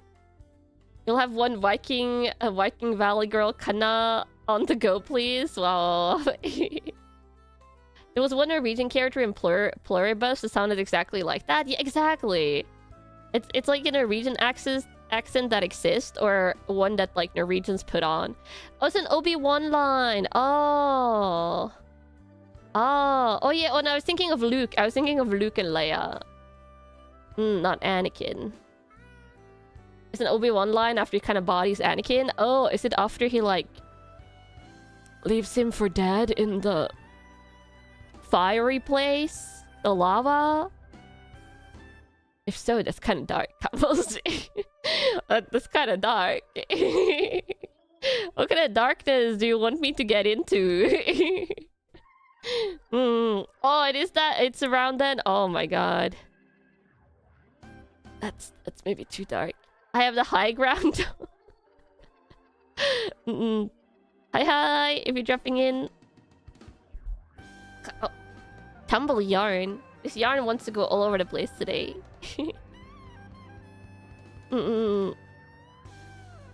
What would it take to convince me to read At the Mountains of Madness in Viking Kanna voice once I'm done with the ASMR reading? I'm not going to read the same thing twice, Camels. Also, At the Mountain of Madness...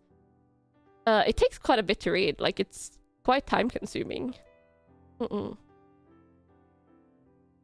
How much yarn is there? I mean, this is a new yarn because I actually had to change yarn a couple of times for this one. I had to change the green yarn as well as the white one. So you can see this one has like an unusual amount of threads to fasten. Yay, future me! Thread fastening is for future me, not current me. But yeah, this one should be like... I think they're 50 grams or 100 grams, like when they're full. This is almost full. Like, you can see it's quite chunky. Chunk yarn. Dun dun dun dun. But you guys shouldn't notice, like, color-wise that it's a yarn change. Because they're from the same batch. They're from the same batch number. Like, dye batch number. Dun dun dun. Future Kanna is going to have some choice words for past Kanna. It's not so bad when you do it all in one go, I think. Reading books in a soft-speaking voice for ASMR must be challenging. The thing is, at the Mountains of Madness, I don't even do a soft-speaking voice. It's pure whisper. It's like whispering the entire time like this. Which I figured out that my limit for whispering in one go is like 1.5 hours. After that, it really starts hurting. And also right now, my mouth is slightly hurting, but not my voice, but my mouth, because you guys know that when you get like a piece of food or something, like stuck between like the flesh on the inside of your mouth and a tooth. It's like even if the food piece like gets dislodged, you get like inflamed like gums next to a tooth for a bit. That's what I have right now, and it's like ugh. It's uncomfortable. You get it? Yeah, it's awful. So I have that right now, and like on my bottom, like around my bottom right, like backmost tooth. I gotta floss. I floss every single day, camels. But sometimes you just get a foot piece that like is more persistent. I'm pretty sure it's loose, but now I just have to wait until the inflammation goes away. And I had this happen like 4 or 5 years ago now, when I lived in like my old city, and I went to a dentist then because I kept on like poking the area to like make sure that there wasn't a piece of food left there, and it was persisting for quite a long time. And basically what the dentist said, like, there's nothing more stuck there, like it's all cleared out, it's all fine, you just gotta stop bothering it. He was like, you gotta stop like brushing and like bothering the area because you're just re-inflaming it. And I was like, you know, that makes sense. So now my goal is to like not touch it or like bother it at all, and like hope it goes over. Hope it passes really quickly. That is so hard, but like it makes sense, Cavos. And it literally, after I went home after that dentist visit and I stopped touching it, it went away. He also said it with quite a lot of gravitas because he was like I think he was in like late 50s or early 60s, like you know, it's like kind of like medical professional slash dentist that's kind of like seen it all, so they're like not surprised by anything. He was just like very matter of fact, like this is just how it is and this is what you gotta do. And I was like, okay, I will do it. And then it started like healing itself in like 1 or 2 days. Yeah. Same reason you shouldn't pick on scabs. Yeah, exactly. Yeah, made a whole lot of sense. And it did help. Got any mouthwash? I don't know what Oraldine is. Probably not. But we probably have a lot of different types of mouthwash here. But it's fine, Kamos. It will pass. You know those type of guys to take a 2 second to look at you and know exactly what the problem is. You had a sinus doctor like that last year. Nice. Yeah, it's always good to like reach the competent professionals. I had a really nice doctor like that, a lady, when I was in university at like the student doctor's office. Who was like, she was like super like no nonsense, like a little bit like more of like a stricter lady. But she was also kind of like she knew what she was doing. very professional type of lady, and I liked her. I liked her because she was very, very like knowledgeable and stuff. Listerine, the mouthwash, started out as a floor cleaner fluid. Oh, I've tried that mouthwash once, and that checks out because that is the most vile mouthwash that I've ever tried. And I've tried a lot of different mouthwashes throughout the years. The Listerine ones, I hate. It's my least liked one. It literally does feel like you're trying to mouthwash with a cleaner, like some kind of like cleaning product. Listerine is too harsh. Yeah. I mean, if it's what you like it, but you like it. Yeah, I'm not judging you, but for me, it's way too harsh. And it's definitely not necessary.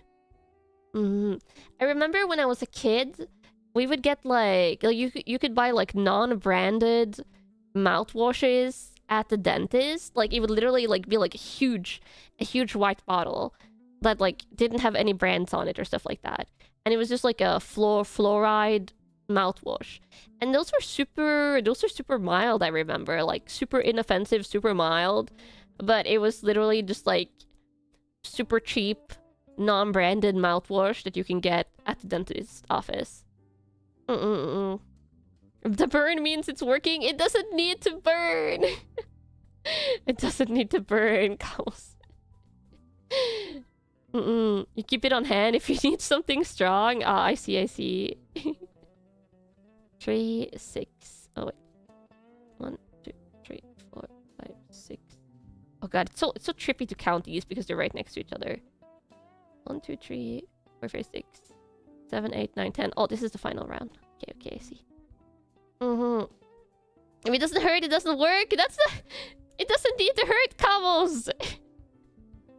It doesn't need to hurt. I feel like that's like gotta be some kind of myth. Battles isn't supposed to hurt. Gotta burn the germs. You need a healthy amount of bacteria in your mouth, though, Camels. Like there is beneficial bacteria for like a healthy like body. You don't need to burn away everything. Pain is progress. I see, Camels. I see how it is. The pain lets you know you're alive. Are you sure? I don't know about this, Camels. Dun. The healthy ones will survive, surely. Okay, you're just gotchaing that your healthy bacteria will survive. I see. Pain is just weakness leaving your body. Oh god, Camels, you might be a little bit cray. But you know, you're cute the way you are. I won't judge you. As long as you're listening to your local dentist, and as long as you're going to the dentist, you know, occasionally, like at least every like 3-4 years or something, I feel like that's like the minimal. You should be going to the dentist. I'm cute. You cute, Camels. You cute. You cute. Especially the Camel plushie that's on like the neighboring desk right now. The one that's on the the one where I keep the PlayStation and the piles of plushie. It's lying upside down now. I swear I can't remember putting you upside down in that pile.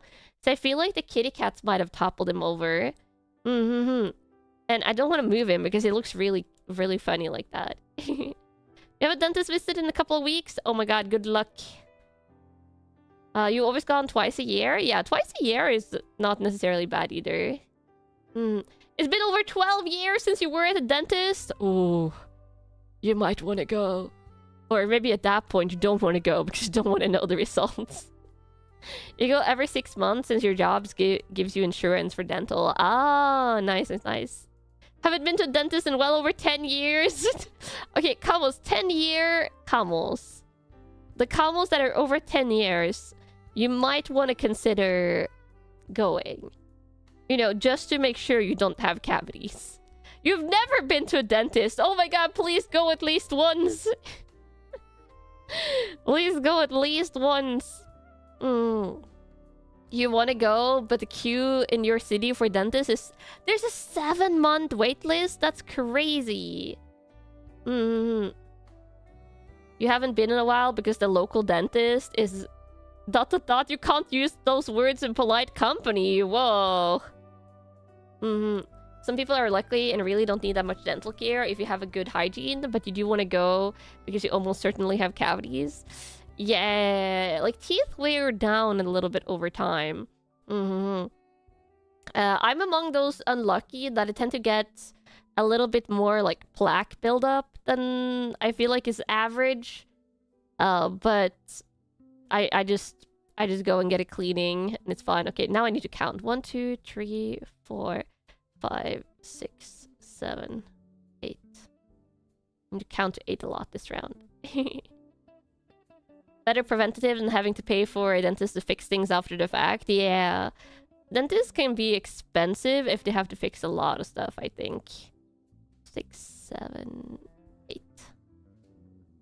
There we go. Yeah. Dun, dun, dun. Let me see. 1, 2, 3, 4, 5, 6, 7, 8.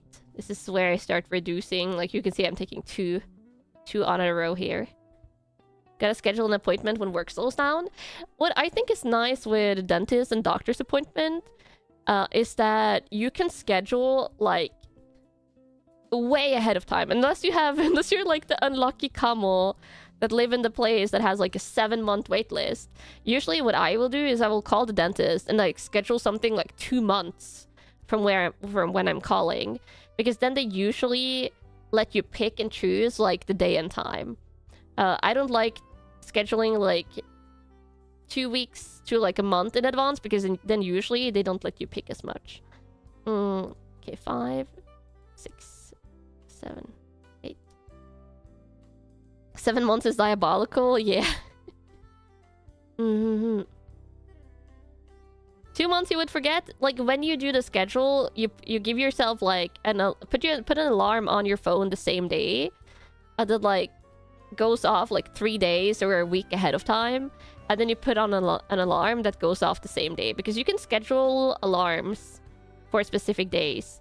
So that's probably what's the good thing.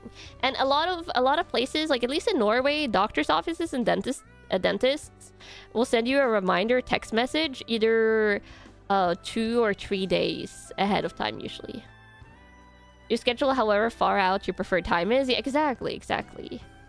Okay, so you gotta if you want to schedule something that's like beneficial for like the start or end of the workday, you often have to be a little bit early, because a lot of people like scheduling those times. Your dentist office usually texts you a couple of weeks out. Oh, a couple of weeks out is really nice. In Norway, it's usually always a matter of days. 1, 2, 3, 4, 5, 6, 7, 8. Your calendar and email work together. Is if you set up an appointment, it will remind you. Oh, that's pretty smart as well. Yeah. You don't go to dentist often, but usually you just show up the same day and wait a few hours? Drop in. I don't actually think you can do that in Norway unless you have an emergency. Usually doctor offices, and I don't know if dentists do it, but maybe. Usually doctor's offices will have like some appointments that's like kind of blocked off for same day or day before emergencies.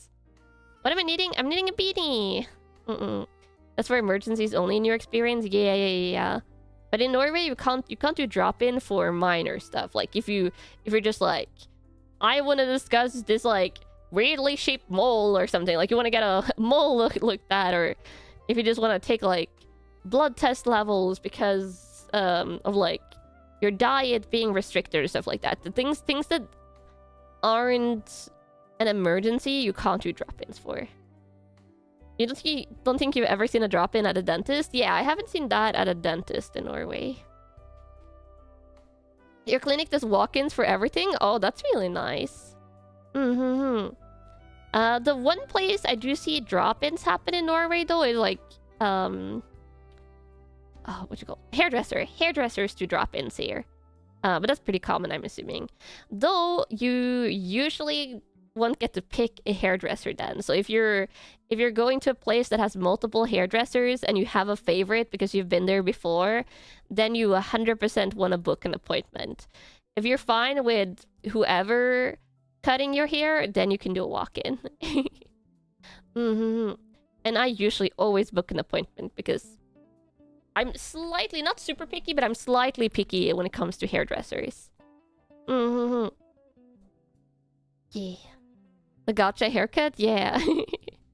I've done that in the past when I was younger, and it's had mixed results, which is why I grew slightly picky. 2, 3. Dun, dun, dun. For girls, it's much more difficult. I actually don't necessarily think so.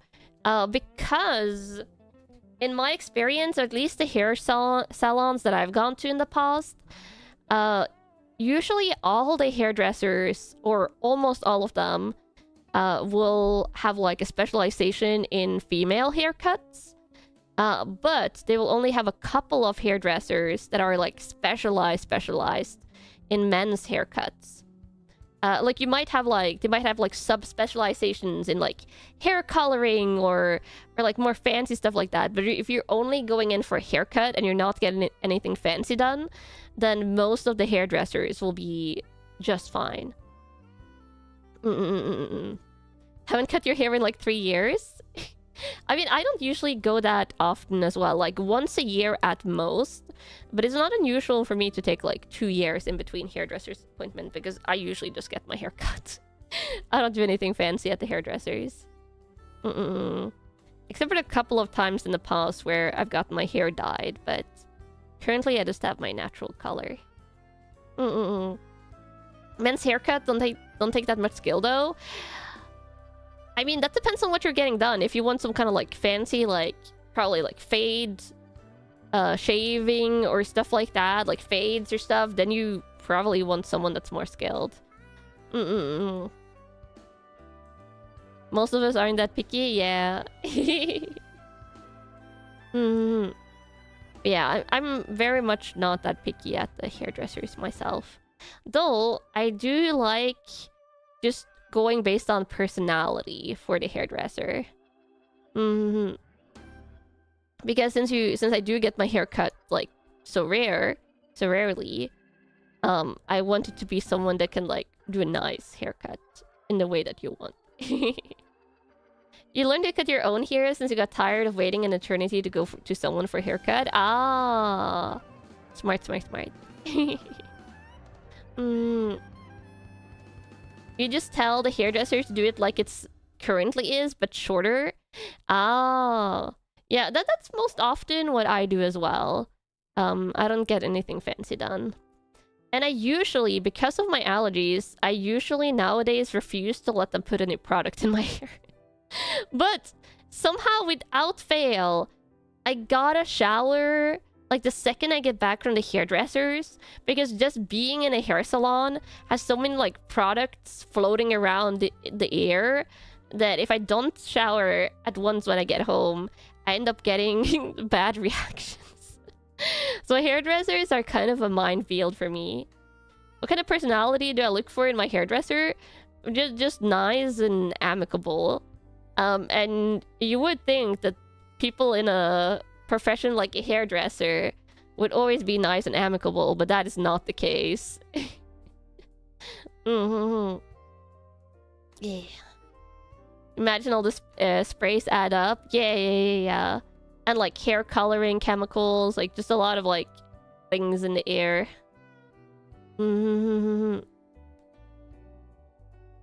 But yeah, I had a okay, my worst experience at a hairdresser was actually a hairdresser that was supposed to be like quote unquote fancy. This was the out in the country location where my mom lived.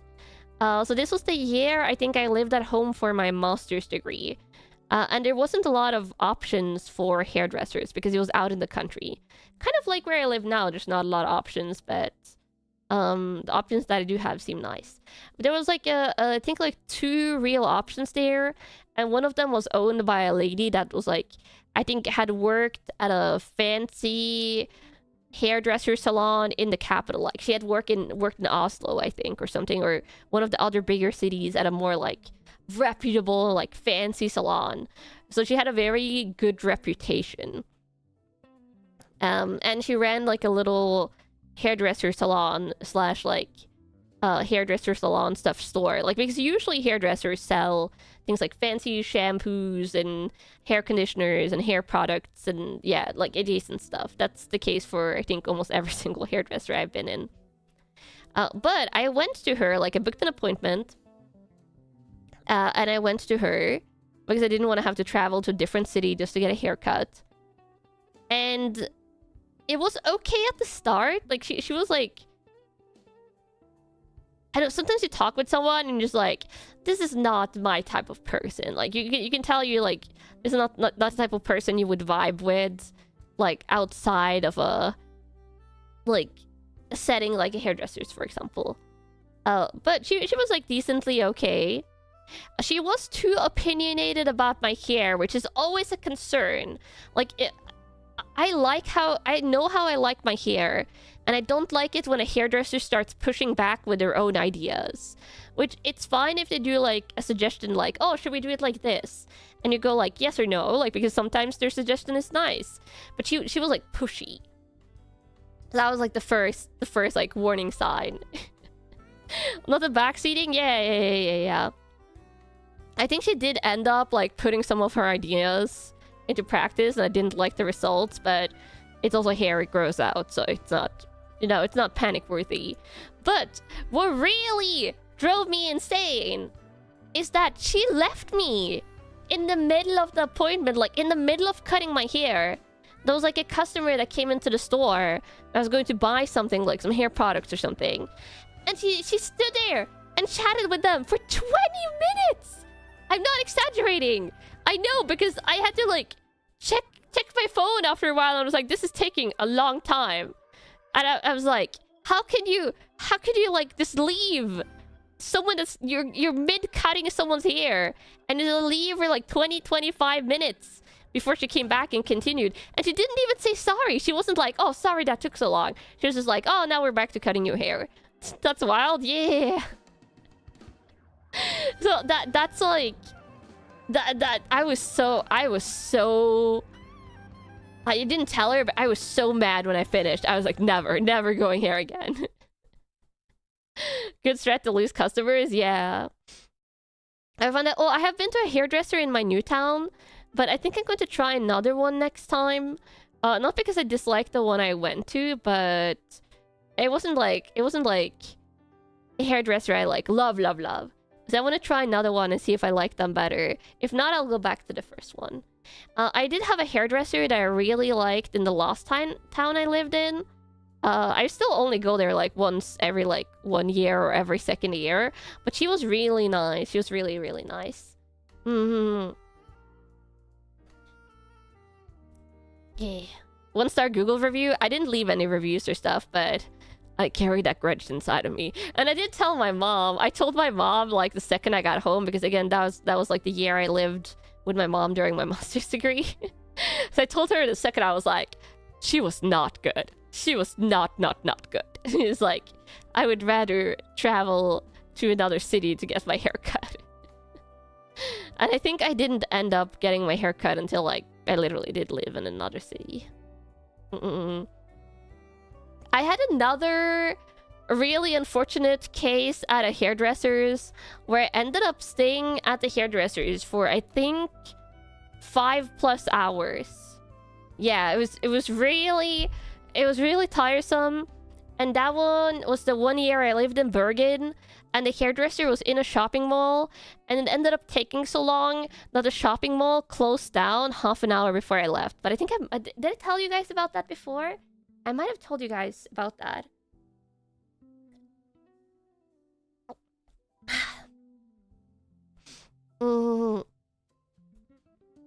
5+ hours? Yeah, it's real long. Never told that story? Are you sure? I mean, I guess I can tell it. If I told it, it must have been a while. Okay, so this is my other... This was more recent. The one back during my master's degree was slightly... Actually, not that far apart in time, but... slightly adjacent to each other. So, basically, this was the first time I got my hair colored, like, a more crazy color. I think it was purple... No, it was purpley and pink. It was like a pink... Yeah, I might have mentioned this, like, a long time ago. It was, like, purpley and pink toned. And I didn't want to get my entire hair colored because, like, obviously, hair is going to grow out. And then you'll see, like, a very, like, stark line from, like, your natural color and the dyed color. So basically, my plan was to, like, get, like, it to fade. Like, a fade from my natural color to the... You remember this vaguely now? Yeah, I feel like I've told you guys this. But I wanted to get it from a fade from my natural color to, like, the pinkish purplish colors at the bottom. So that when it grew out, it would just kind of grow out, and then eventually when you cut your hair, it would end up, like, chopping off the dyed part as time goes along. Because I was like, I'll probably not re-dye it this crazy color. I just wanted to try it once. But to dye your hair crazy colors, you first have to start to bleach it. Like, then you bleach it first, which is a little bit time consuming. So one, had to wait for the bleach. I cut my hair at a little bit below shoulder length, I think, for this. Because I have quite thick hair. And they charge you for the amount of dye, basically, or, like, how long it takes and, like, how much product they use. So if I had my hair at, like, a chest length, then it would have been way more expensive. So I cut it to, like, a little bit below shoulder length, I think. Like, around shoulder length something. And the thing is, like, the lady I was on was the salon owner. So she was a skilled hairdresser. Like, she was, like, the owner, leader of that salon. She wasn't their dye specialist, but, like, you don't get to a salon owner position without having done a lot of, like, different haircuts. So she was a skilled hairdresser. But after my hair was bleached, like, she didn't bleach it all the way up because the color wasn't going to go all the way up, obviously. But what she said, and what her tactic was for the dyeing ended up majorly backfiring. Because she was like, oh, I'll just do the dye color all the way up. Like, I'll do it all the way up. Because what she said was, like, since it's bleached on the bottom part, the color is going to, like, sit there properly, but it won't take root / like, embed itself in the top here as much, so it would get that natural fade that way. So I was like, okay, you're the hairdresser, you know best. So she proceeded to dye my hair as normal, and, like, everything was normal up to that point. And then after you dye your hair, you have to, like, sit for a while because it has to, like, you have to sit in, like, in a drying, warming chair kind of thing. So that takes a while. I don't remember how long this entire process took, but, like, we're like some hours into the hairdresser visit at that point. Oh no, yeah. So I sat a while, and then afterwards she washed the dye out. And this is when she started panicking, and I did not. Because I'm of the opinion that, like, hair is hair. If something gets messed up, as long as you don't, like, accidentally shave you bald, it will just grow out. But she started majorly panicking because what was becoming very apparent when she was blow drying my hair is that the color took all the way up. And she was like, oh no.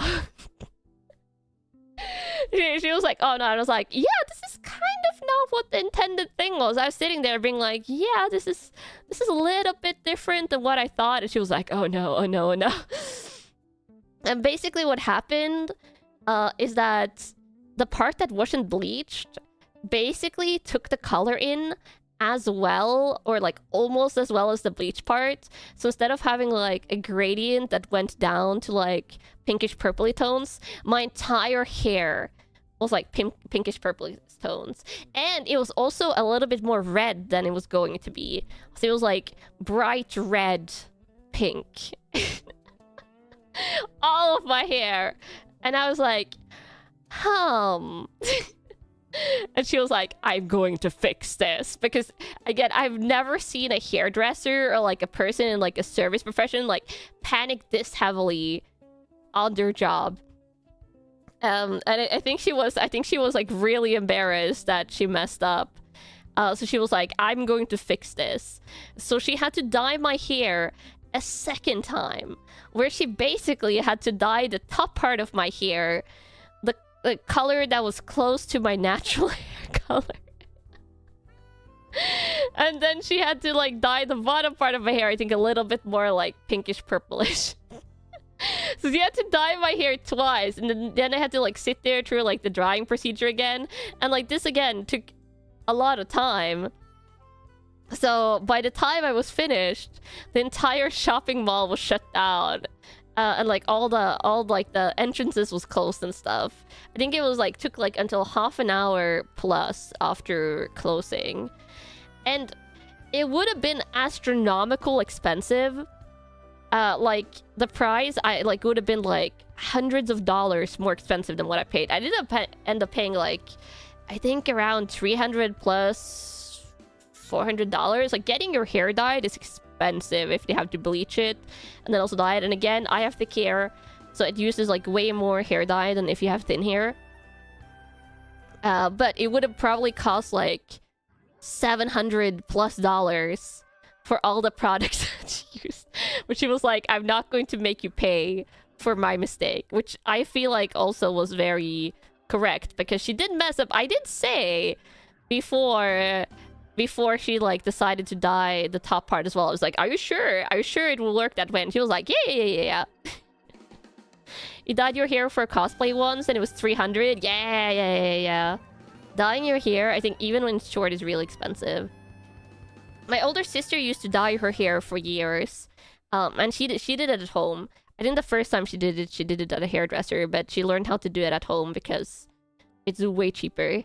But yeah, so that was probably my most catastrophic hairdresser's visit, but not in her attitude. Like, she was really nice. She was a really nice hairdresser. I liked her.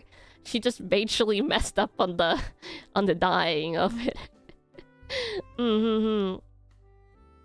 Yeah. Dun dun. Bum bum. That helps a lot. Yeah, it did help a lot. And I was just chilling throughout all of it. So I was just like, do your thing. And I know I didn't have anything to do that day, so I wasn't in a hurry to go anywhere, luckily. Because I think it was a Saturday. Yeah, I'm pretty sure it was a Saturday, so I didn't have school or work or anything. Because I had a part-time work at the time. Dun dun. 5 hours though? Yeah, he was pretty tired when I was done. I was like, it'll be good to go home.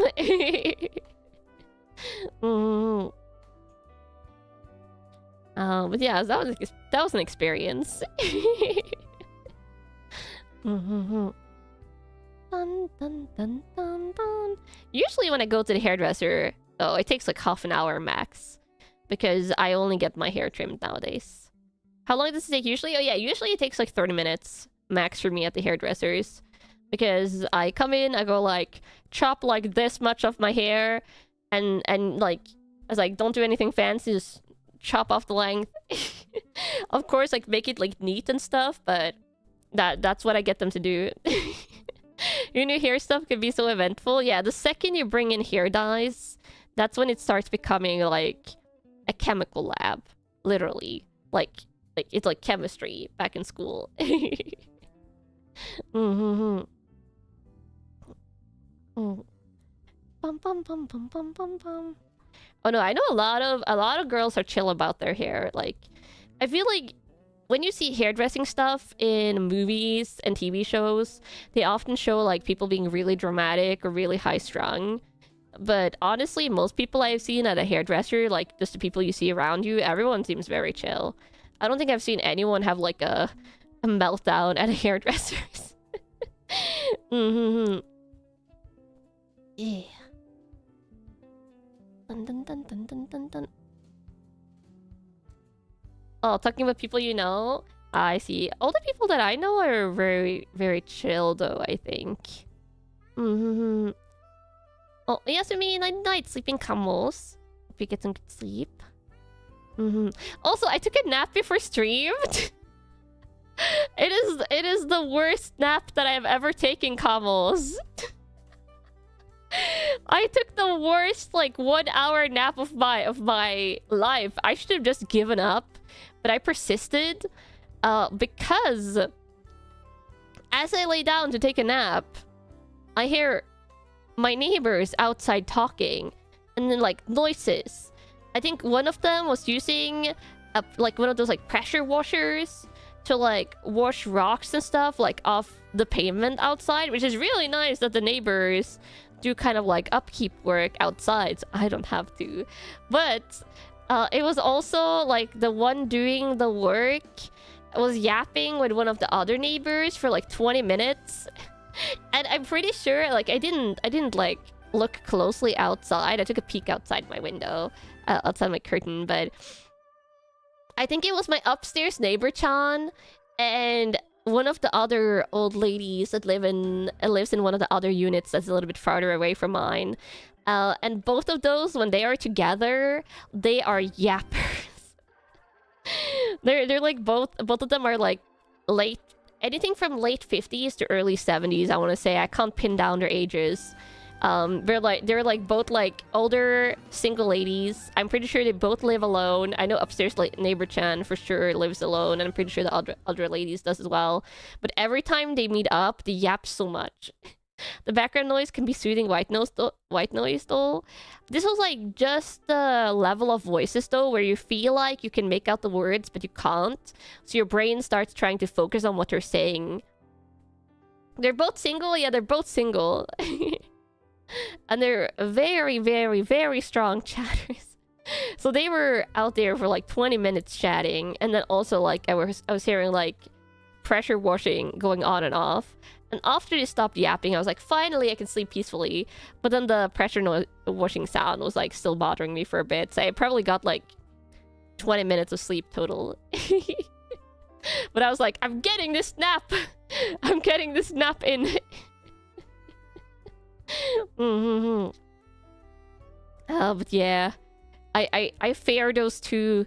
I fear those two neighbors, not because they're mean. Like they both seem nice, but my upstairs neighbor definitely have said like I can just stop by if I wanna like chat or hang out. I'm just like, no, please not, please no.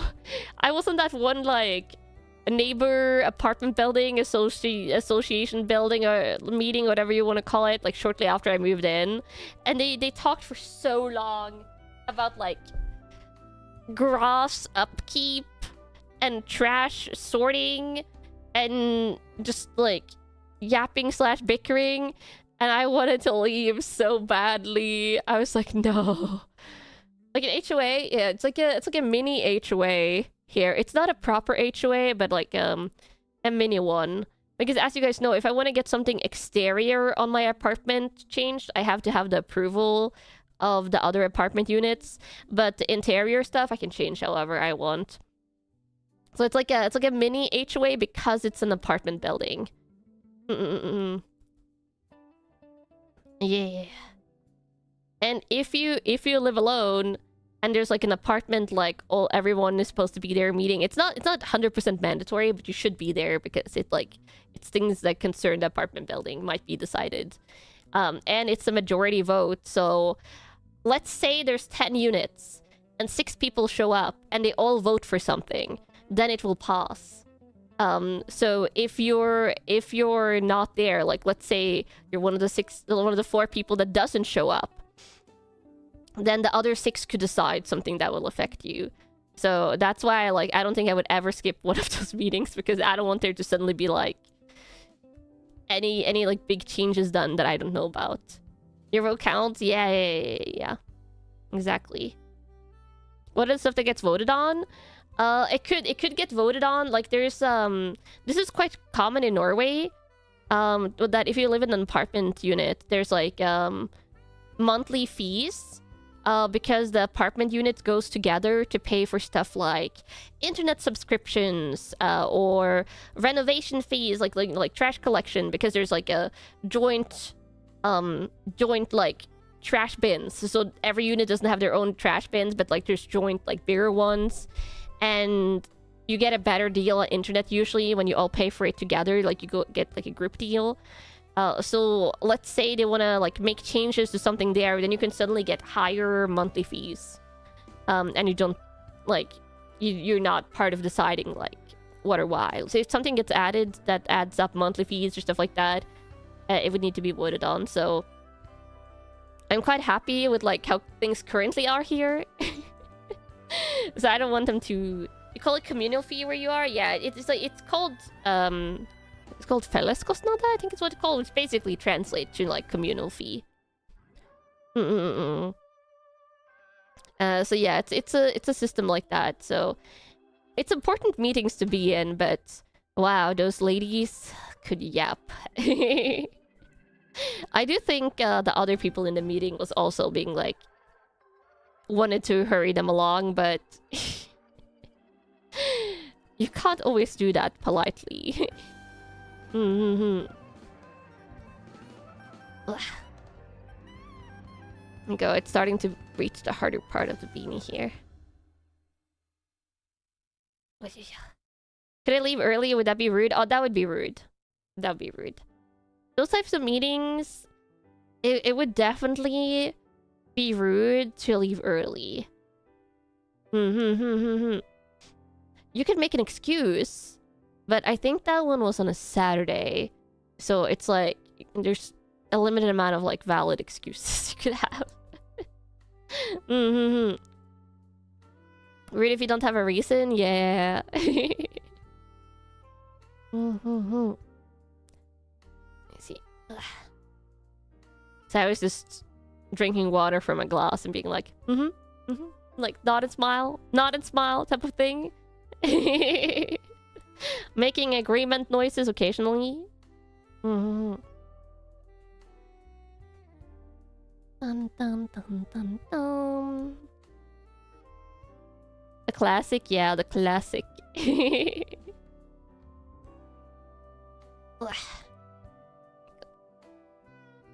now I'm reaching the part where I have to focus on this more than you guys for a little bit. That's the final part. Heading to lurk and sleep? Oh, yes, I mean night. Sleeping camels. That's when you say you have an online meeting to get to. I have told my neighbors that I work afternoons. Like, since I do VTubing full time, I basically told my neighbors that I work, like, from dinner time and then later. Because dinner time in Norway is often, like, 4 to 6. So I said I work from, like, 5. And then for, like, basically all of the evening. So they know that. They know I work from home as well. Is it true? Yeah, it's the truth. It's the truth. And I've also said I don't usually get up from before 12 in the morning, so... So hopefully they won't ever bother me super early. Though I did have my upstairs neighbor Chan, like, knocking on the door at like 10 at once. And I basically like greeted her at the door in my pajamas. And she didn't take a hint. This is why I'm telling you that I'm scared of her combos, because she's like the type of lady that if she wants to chat about something, she's going to chat about something. I think I told you about this the time it happened. But it was after I had the plumbers here and she saw the plumbers outside. Like, it was a couple of days afterwards. She came and like asked me about it because she had like similar issues with her bathroom pipes. And then we had like a 15-minute conversation in my doorway. I ended up like inviting her in to stand inside my doorway because it was cold outside. And she literally asked, when she asked if she can like step inside, I was like, I Can't say no. I was standing there in my like long t-shirt pajamas. I didn't even have my glasses on, so she was all blurry. Isn't that kind of rude in itself? Yeah, a little bit. It's like, you know, when they slightly can't read the room or they don't care. She's still nice. Like, they're nice about it, but it's terrifying. Hi for dropping in, Kanna. So I was like standing there, like half asleep for 15 minutes as she quizzed me about like plumbing stuff and bathroom pipes. And yeah. Afterwards, I went back and like face planted on my bed, and I was like, "Please, no." Mm-hmm. Did you know I couldn't see here? I feel like I squint a little bit when I'm not wearing my glasses, so she must have known. Also, my hair partially looked a mess. The only reason I opened the door that early is because when my doorbell rings at around like 10, from between like 9 to 11, is usually when package deliveries are made. So I don't want to like miss a package delivery, because those ones are usually super nice. You just get the package. Sometimes you have to do like a squiggly line signature, and then they leave. So it takes like 2 seconds. One of your coworkers is like that. You have to severely limit topic scope if you want to escape the conversation in under 30 minutes. Yeah. I also had a coworker that was even worse. Like, the worst person like that I've met in my life. Like, again, nice person, but impossible to leave a conversation with if you leave any openings. There we go.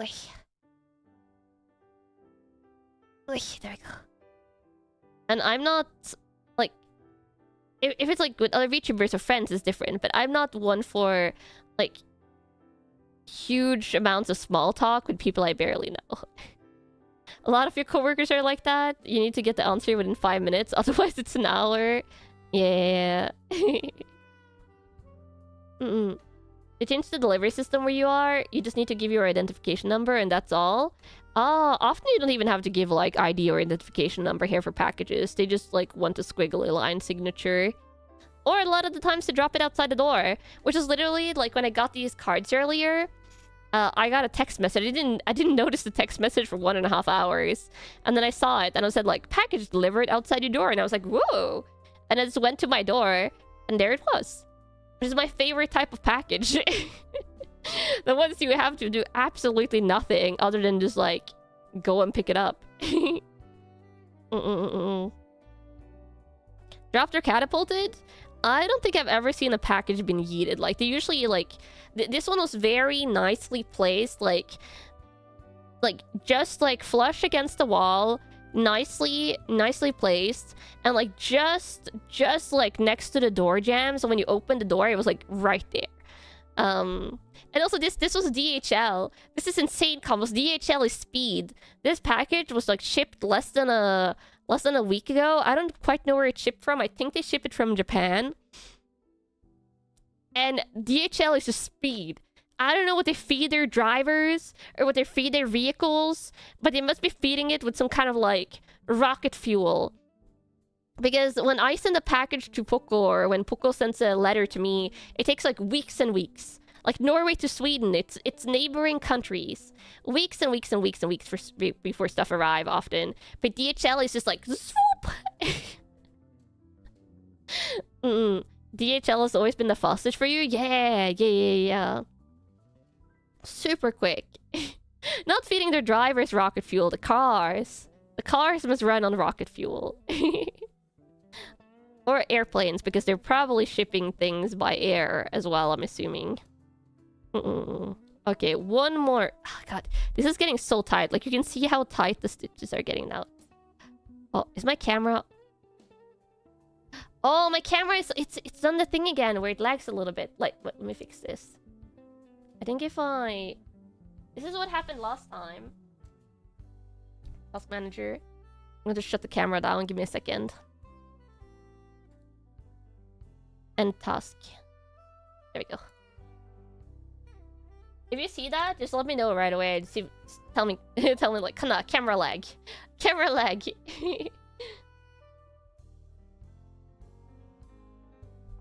He noticed, but he thought it was the connection crapping out. Sorry. Oh, you don't need to be sorry. It just happens occasionally. Okay, let's see. There we go. Yeah, now it's back. I just need to reset it and then... Boom. Fixed. Ah, no. No. Yeah, fixed. It's an easy fix, but sometimes it takes a little while before I notice. Because I get too into the chatting. Let me see.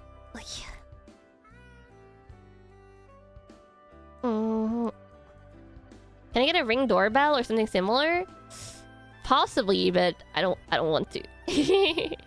Okay, now it's the final round, which is not that bad, honestly. Yarn has been released. I get to do the final round shenanigans. Oh, yeah. Which is pretty easy. Dun, dun, dun, dun. I really like this one jazzy track. Let me see. I like it. Dun, dun, dun, dun, dun, dun, dun. Still have to focus on this though. Because the stitches are harder. Or like the loops. Loop-de-loops are harder. Saxophone going all out. Yeah. Oh, yeah. The organ solo reminds you of Southern Gospel. Oh. Nice. Like the smooth saxophone in the beginning. Dun, dun, dun, dun, dun, dun. There we go. Dun, dun, dun, dun, dun, dun. This looks so inelegant when I do this, but I promise you, Kamos, the end result will be good as always.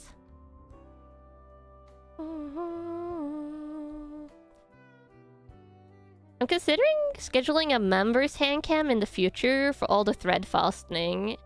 Where's this OST from? Oh, this is from the Monster Hunter Jazz album.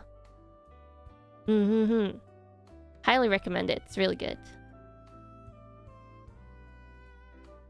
Dum dum. I have this one at repeat right now. It's been on repeat for like over an hour. But yeah, I'm considering scheduling a members handcam for the thread fastening. I don't know when though. Maybe. I've been thinking about it. There we go! Released! And... gotta take the thread over to the inside. Are there any food you should definitely try when traveling to Norway? Baked goods. Norwegian baked goods are usually really nice. Like pastries and like buns and stuff. Or some cakes and things. Waffles. Classic Norwegian waffles. Yeah. Wow. It's looking good. It's looking good. I will admit, while I was making this, I almost made a huge mistake. I had to like undo an entire round. It's the most I've had to undo on any camo beanies. I could have left it, but I didn't want to. Let me try it out. It's been a while since I've tried one of these on.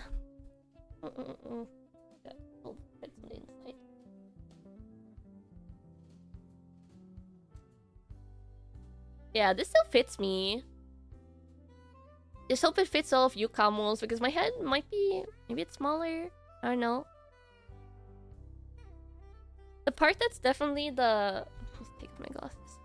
The part that's definitely like the tightest is always the pattern part because you have two different threads there. Like if I turn it inside out, oh god, I need to take off my glasses again. Everything is so blurry.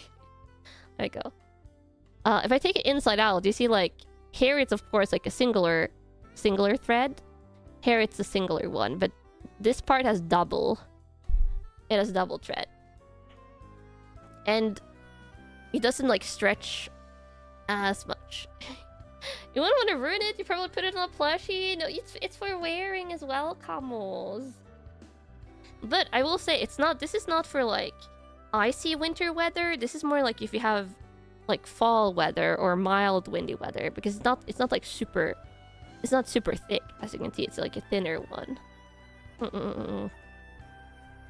Yeah. But I'm hoping not knitting it too tight. That's like my constant fight is like, am I doing it well or not? Okay, let me find a new color.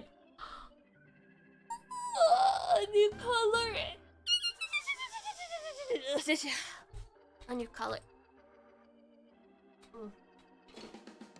Okay, I have multiple boxes. There we are. I had to do one box with only the beads, but it's so many. Getting closer and closer to 20.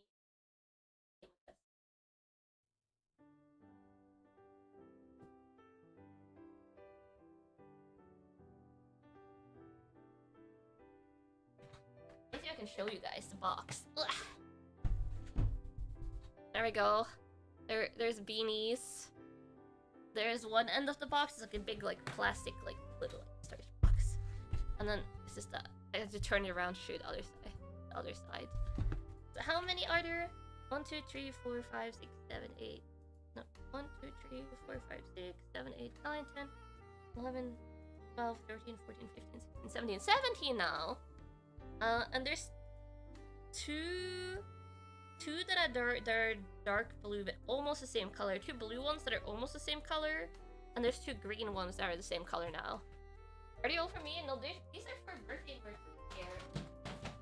These are for birthday merch. Let me see what's like.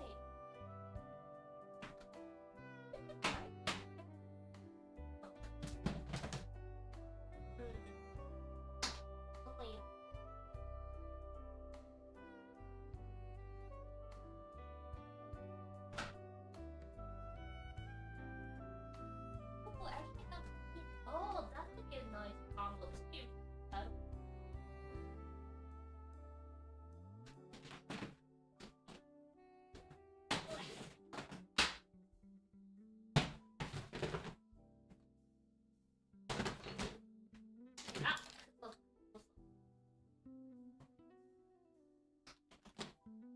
Sorry, I just have to change out this. I haven't used this one before. It's like a light brown. Let's do dark brown and light brown. Dark brown on the bottom, of course. Like this. With the white. Very earth tones. And this is half or like a 1/4 millimeter thinner needles. This is not even a light brown, it's like a medium brown. But yeah, this is for birthday merch this year. For those of you that don't know. Obviously, there would be other birthday merch, and my birthday isn't until September. But I'm going to try and knit as many of these as possible and have them as part of birthday merch. They will be pricier because of all the time and all the material costs and stuff that goes into it. So they will be pricier than an equivalent beanie you would buy at a store for sure. I don't know what the price will be yet, but I have to make calculations. And they will be limited quantity. There will be very limited quantity. And the limited quantity is going to at least like 20 I'll reach, no issue. But however many I can make. Also now I gotta do this part. No price will be too high. I don't know what to price it. But I will say it probably will be...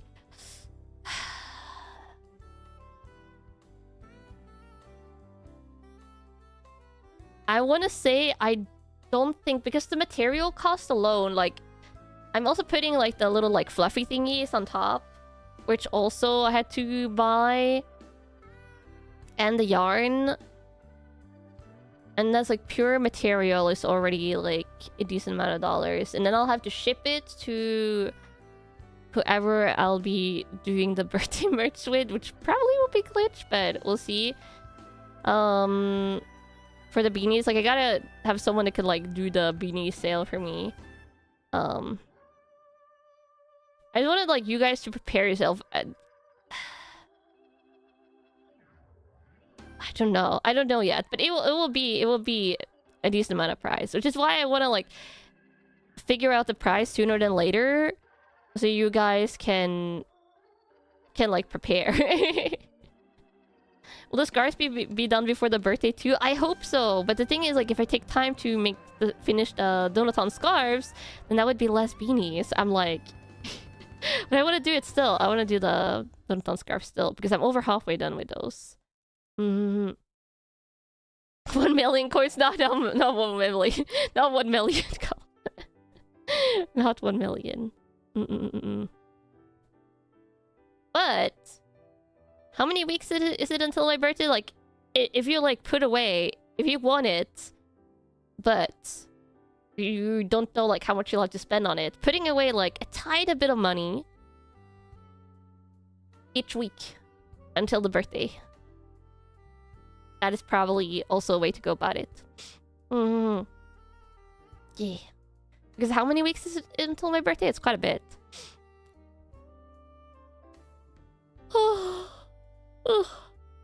It could be 1 million coins. You don't know how much one coin is worth. Ah, yeah, it would depend on the currency of the coins, I guess. Renamed your savings account Kamobini Funds. Kamobini Funds, yeah.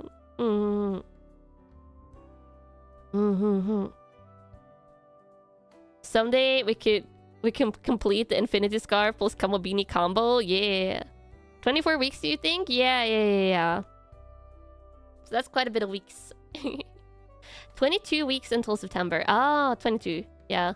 So 20 plus weeks. Dun,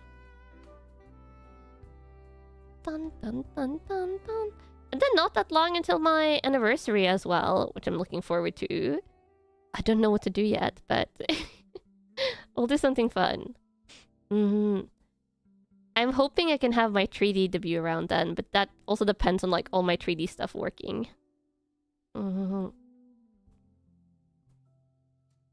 bum, bum, bum, bum. So many things coming up, yeah. And it will be my 2/4 year anniversary. Bum, bum, bum, bum, bum. I know technically my indie debut was like at a different date, but I never did a proper debut stream as an indie. I just started streaming back in the day, which is why the Elden Ring stream on my old Kanna archive channel is like the first stream I ever did. But I'm just lumping that, like it happened earlier than the May anniversary, but I'm just lumping that anniversary year together with the May anniversary. Put them up for auction and find out how truly expensive they can get. Oh my god, no, I'm not going to auction them. Hopefully I can do some sort of gacha sign-up system. For like coupons to like buy it or something. Like an opportunity, gacha for the opportunity to buy. Do you even remember when I first streamed was? I feel like it was in March or April of 2022. I could be wrong though. The first old Kanna VOD was May 8th. The thing is, I don't remember. Did I update it? Like, did I upload them right away on YouTube? I don't remember if I did or not. I've kind of forgotten. I wonder if it's in the Twitch stats somewhere. That would be nice. It's fair for everyone. Yeah, I feel like a sign-up gacha would be nice, but it depends on if I can find someone that has like a solution where that works. Like, buying-wise. You can just assume it's May for simplicity. It was at least before the May date. You want to say you saw May 7th on my old Twitch, but you don't trust memory? Yeah. There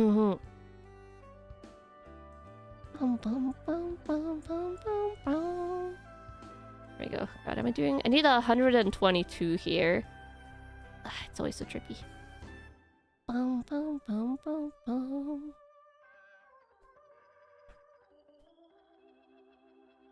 soon going to have to count this. And then I cannot read your messages for the duration of the counting, because this is where it has to be precise. If not, it's going to mess up a lot of the beanie, as per always. Okay, let me count Kamos. I'm going to count this just off stream so I can stare. I'm staring at it like 5 centimeters, 10 centimeters, 10 centimeters away from my face. 3, 6, 9, 12, 15, 18, 21, 24, 27, 30. 3, 6, 9, 12, 15, 18, 21, 24, 27, 30.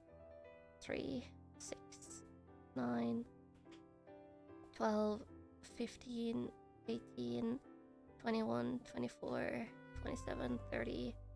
Oh, I'm way too short. I need like at least like almost 30 more. Kinda cute while looking away. I can see your messages now. Dun, dun, dun, dun, dun. Go. Significant amount extra. Yeah. Oh, May 6th was the first stream? Oh, so it was May 6th. Okay. Yes, it's May for the anniversary no matter what then. Dun, dun. That checks out. Dun, dun. Okay, a couple more now, and then I'll count again. I'm literally not counting while I'm doing this because I would lose track. Hi for dropping in. Kanna na. Okay, 3, 6, 9, 12, 15, 18, 21, 24, 27, 30. 3, 6, 9, 12, 15, 18, 21, 24, 27, 30. 3, 6, 9, 12, 15, 18, 21, 24, 27, 30. 3, 6, 9, 12, 15, 18, 21, 24, 27, 30. 33. Oh. Okay, let me remove 1 and then I'll count again just in case. I like counting twice. 3, 6, 9, 12, 15, 18, 21, 24, 27, 30. 3, 6, 9, 12, 15, 18, 21, 24, 27, 30.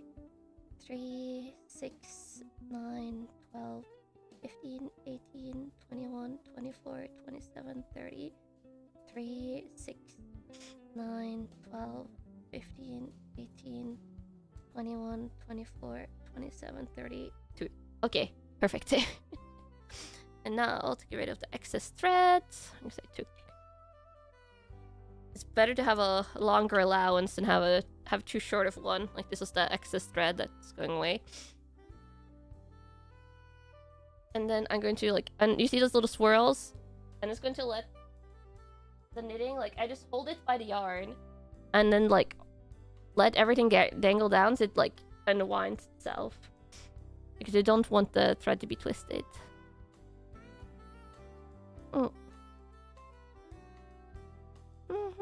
Could probably do a Discord raffle to make them overpriced on the merchant site and give coupons that make them the real price. Maybe something like that, but it wouldn't be a Discord raffle because I don't have a Discord. It would probably be like a Google sign-up form, kind of like the giveaway keys. Okay, now... the first round is also a little bit nasty.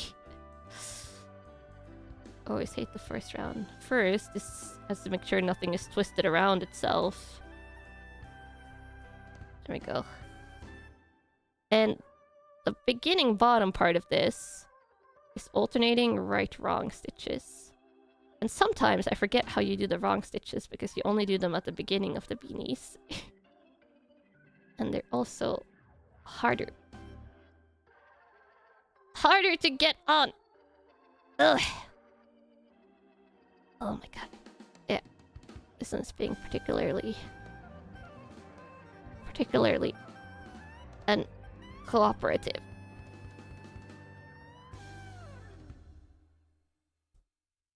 There we go. Okay, now, and then I think I remember how to do this one. Oh, go through there. I think I remember how to do this one now. And as you can see, like, before you do this round, yeah, okay, I remember. The circle technically, like, isn't joined together until you do the first round. So this is how you connect it together. You start knitting. Yeah, so this is alternating. This is the quote-unquote right way. Then you put the needle in here, you pull the thread from the back, and then the wrong way, you do it like this. It goes through the front, and then you like wrap it around, and it goes like that. Yeah. You just do stuff in different direction, and this has to happen alternatingly.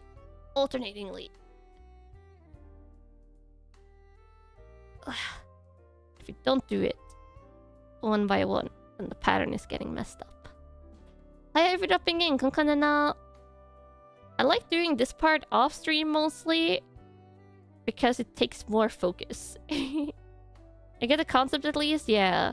This is what makes the like pretty like ribbed pattern on the border.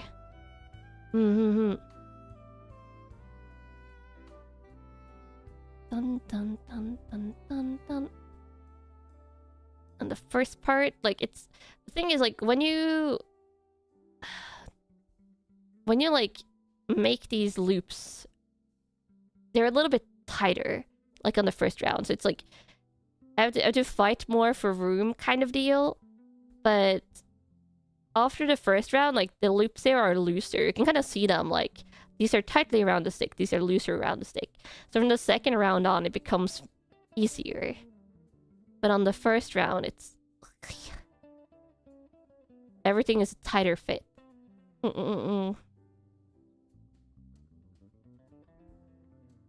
that's why it's annoying. And I dislike it.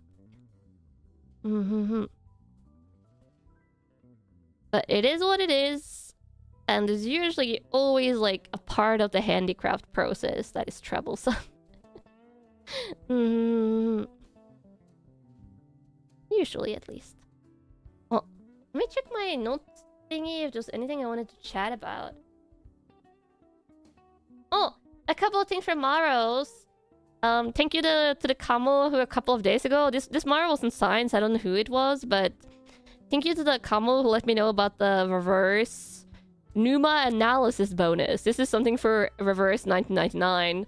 It's one of the game modes that has a bonus right now that I didn't even notice because reverse there's so many notifications about little stuff that I sometimes miss like little like bonus thingies. It's just like extra resources in one of the resource grinding modes basically.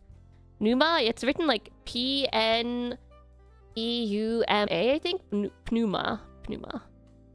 But Numa analysis is basically not Numa, no. Is basically like, yeah, like that, like Ikikamo wrote it, I think. But yeah, I think that's the name. But yeah, it's like a resource grinding thingy that you do need, right? Like I need that resource at least. When you get super, like if you play the game since the get-go, you might not need that resource a lot. But as a newer player, getting extra grinding of it is nice. There's some fancy spelling. There's a lot of fancy words in reverse.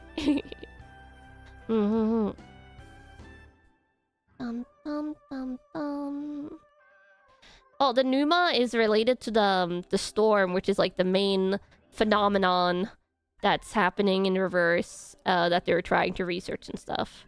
No, not short for pneumatic, but like literally like Numa. It's like a lore specific term. Pneumation and stuff. They go into a lot of depth in it in the main story chapters, and you learn about it. And eventually it just becomes like, oh yes, reverse, storm, Numa.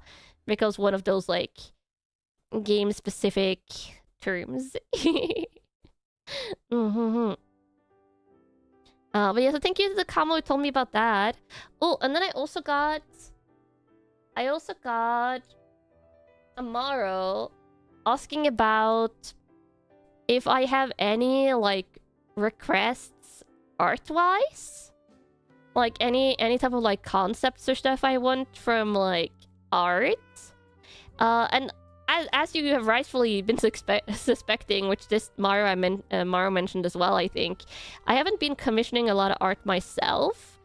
And that's because this year, instead, I'm commissioning like a lot of VTuber model outfits, which I'll also have to get rigged and stuff eventually.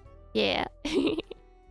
And when I get the second outfit for this model, I'll also be getting this model like re-rigged from the current rig because I'm going to be working with a new rigger going forward, who I have a slot reserved with. So that's exciting. But yeah, for that reason, I'm not commissioning a lot of art. Though I do have one art commission ongoing right now, but that's for a cover commission. I got a cool wallpaper from Valentine's. Yeah, I do some art commissions like that. Oh, and I also have commissioned an art commission that I'm planning on having as part of the birthday merch. But that one I have booked in for summer. But yeah, I have a cover artwork. I literally got back an in progress of it today. So I'm excited. Like I got the color sketch stage. Oh, I almost made a mistake there. 気をつけてください. Is this correct? Oh my god, this is correct. Okay. Can't wait to see it. Yeah. So I have some commissions like that, but I'm not doing Skeb right now. Like all the art commissions I'm doing are like a VGen or from having Digimon directly contact artists and stuff like that. So then it's a little bit easier with feedback and stuff, and especially like for cover art commissions, then usually you want to do it outside of Skeb just to make sure that the artist knows what you're using it for and stuff. So Skeb can also be really good for that. So then you won't be able to get revisions, usually. But yeah, art, if I have any requests for art,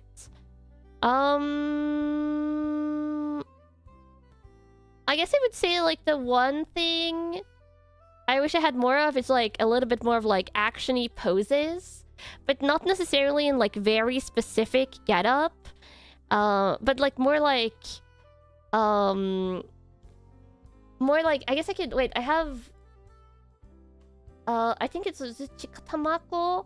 There was some like art pieces of like my like white hair Kanna art that I use for quite a bit of thumbnails. Those are quite liked. Since I specifically got asked if I had any requests, but like action-y poses, yeah, things that go well with thumbnails for maybe more like action-y games, but that are more generic, so you can use it for a lot of different stuff.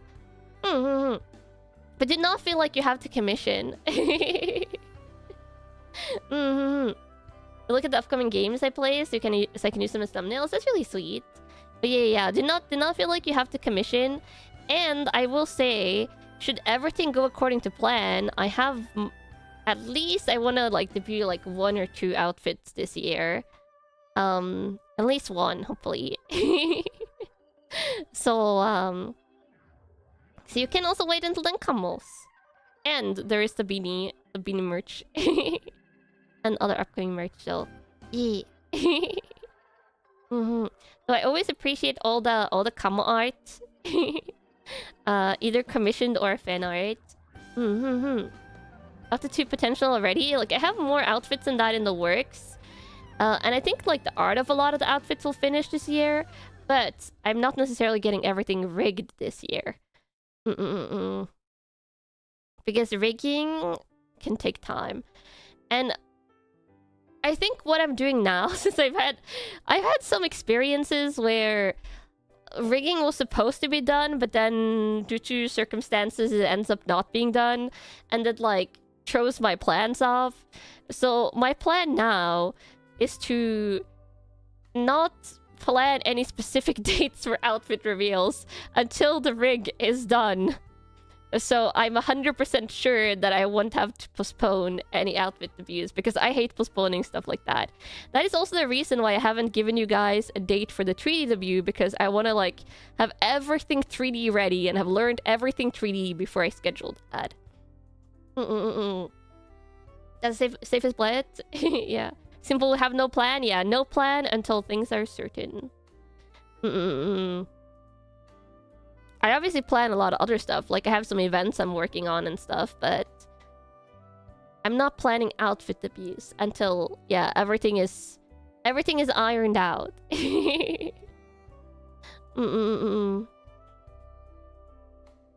But yeah, I'll keep you guys posted. Bum, bum, bum, bum, bum, bum. God, I've been so distracted while doing this round. I really hope I didn't do any mistakes. Oh, hopefully not. I mean, I could probably semi-correct it, but it would make the unit look kind of weird. Bum, bum, bum, bum, bum. I guess if you guys have other questions, now is the time. I sometimes get questions in Maros, and then I forget to answer them because I read them like half a day away from streams or stuff like that. Do you have any favorite memories from the Core Keeper event? So many. I really like the animal naming shenanigans, like just all the adventures we went on together, just everything really. Can't remember questions on the spot? Yeah. Any gaming news I want to chat about? Oh, the big ones I heard the other day was like the Mario and like Zelda and Star Fox rumors. But those are, of course, like nothing concrete. And it's only rumors. I'm going to play the Fatal Frame 2 remake. I was going to, but that is now on the potential game backlog. What ended up happening with Ratchet & Clank? I still haven't gotten my PlayStation 3 to work. I have tried 2 different capture solutions. The last one didn't work either. And I had to, like, started looking up into the troubleshooting of why it doesn't work. And it's like... Is it frame... It's like resolution or, like, frame rate stuff now. If I want to go that way. It's really... It's like... It's the HDMI encoding thingy. That's super trippy. It's like I'm starting to consider trying to hunt down the oldest series of Elgato capture cards because those apparently could natively capture a PlayStation 3 signal. But I'm just like, oh my god, why? And the thing is, like, I've pursued a lot of avenues on this, so I'm currently taking a break. I do this in, like, I try out the PlayStation 3 stuff, like, occasionally, and then I take breaks because it's so devastating every time I can't get it to work, and I'm just like, another thing on the can't get it to work pile.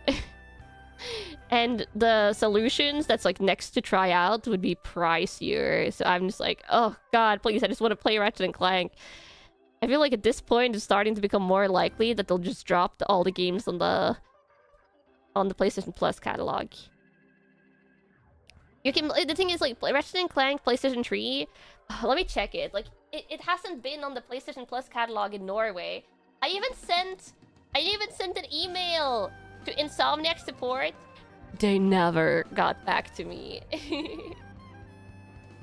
Library. Thing is, a lot of you guys have the older PlayStation, like, Ratchet & Clank stuff. I'm checking it again, Kamals, but... The last 2 times you guys have told me it's on the PlayStation Plus library, it isn't for me. Because it's not on all the libraries.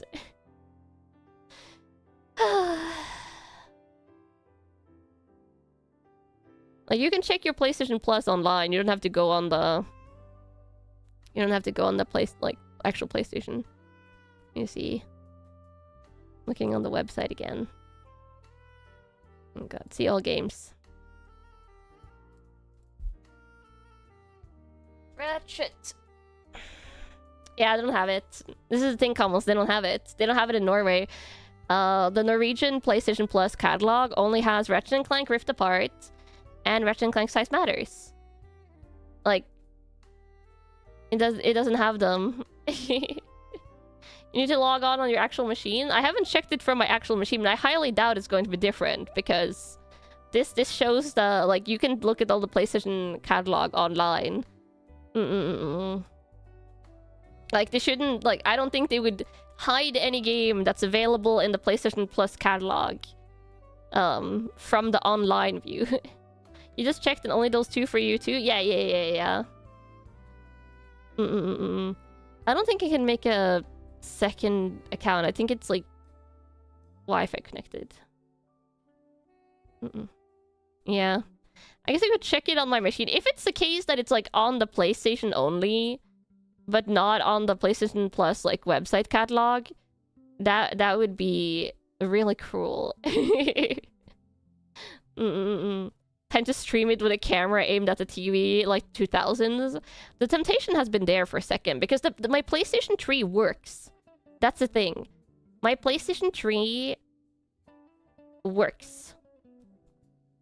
And it can stream to my my PC screen, but it can't stream to my PC.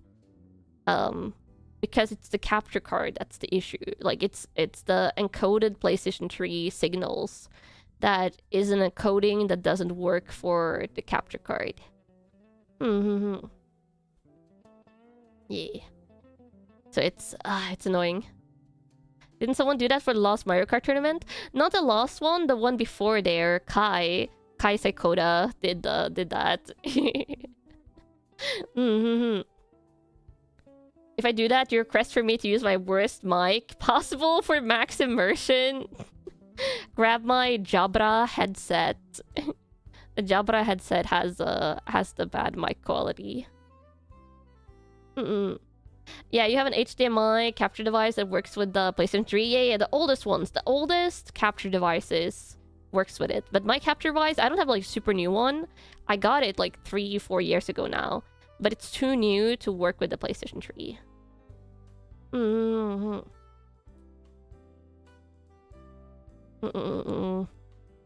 That would be a stream, yeah.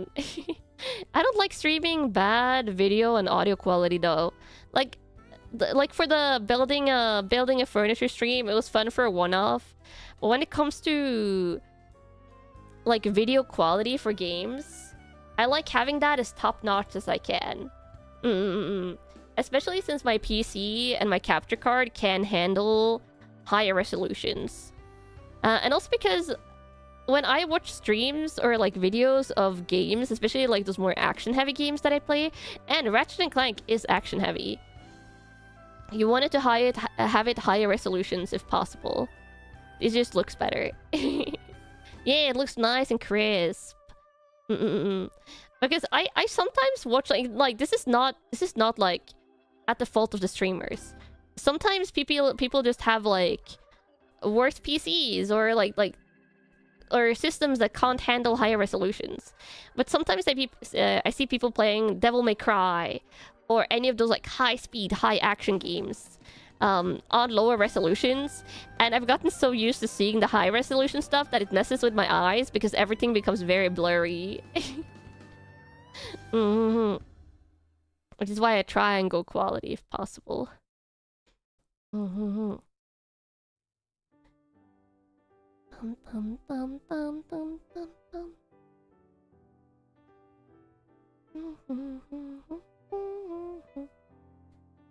The potato... the potato streams, yeah.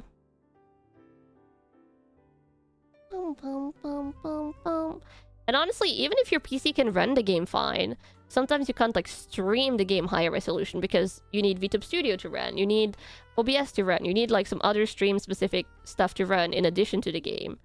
So your PC has to be able to handle all of that. Which is why I play a lot of the AAA games on the PlayStation, just in case. Did I hear about NVIDIA Series 60 leaks? I feel like that sounds familiar, but I definitely haven't looked into it. I still have a Series 40 graphics card though. I'm not updating that anytime soon. Peak got a nice update today. You can customize hazards on runs now. Oh, that's nice. What am I knitting? Oh, I'm knitting a beanie. I finished knitting a beanie earlier, so this is the start of a new one. Also, I'm on round 3 now? Yeah. The rounds go quicker when you go away from round 1. Round 2 or 3. I'm not keeping count. Option would be a component to HDMI adapter and use the PlayStation 3 component output. That's what I tried! That's the most recent thing I tried. I tried the component to HDMI stuff, but that apparently also has issues. Like, that's when it starts having the resolution, frame rate issues thingy. And basically, I need a better or more complicated component to HDMI thing to try, which would be more expensive. So I've tried HDMI converted to HDMI. I've tried HDMI component to HDMI, or like component to HDMI output. And yeah, I've just tried a lot of different stuff. Tried some digital alternatives. It's not the way to go. That was a hellscape in its own. I've even consulted with some other VTubers that play this type of game, so don't worry, Camels, I'm exploring all the avenues, which is why I'm taking a break from it. Because it got so exhausting, I was just like, oh my god. Makes me want to not play the games. I need to, like, regain my want to play. I want to play the games really badly, but it starts becoming, like, exhausting. And you get, like, a lot of defeats, a lot of setbacks. So I was just like, oh, it goes back on the backlog. Instead, we're playing Pokemon Explorers of Sky from the older games I'm replaying. I want to replay. Restore the willpower? Yeah, exactly. Bum, bum, bum, bum, bum. The Whimsy must be recaptured? Yeah. Dun, dun, dun, dun. Dun, dun, dun, dun.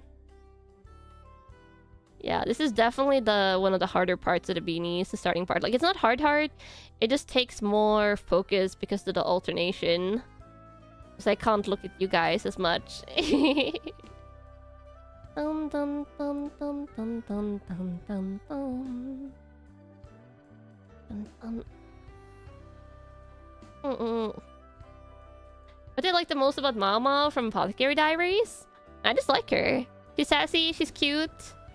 She's a detective, basically. And I like, oh god, what's his name? Jinsei? I like the, her romantic counterpart as well. Like the sub-protagonist. They're a fun couple. Or to be in the future couple. And I like the side characters. The side characters are really enjoyable in Apothecary Diaries as well. Dun, dun, dun, dun. Oh, yeah. Bum, bum, bum.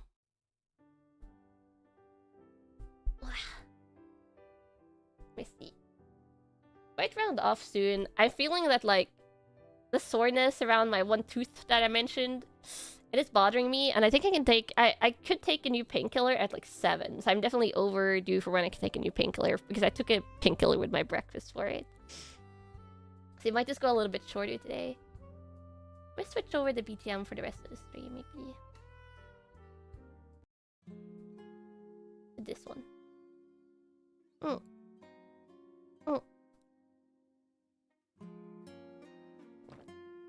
Yeah.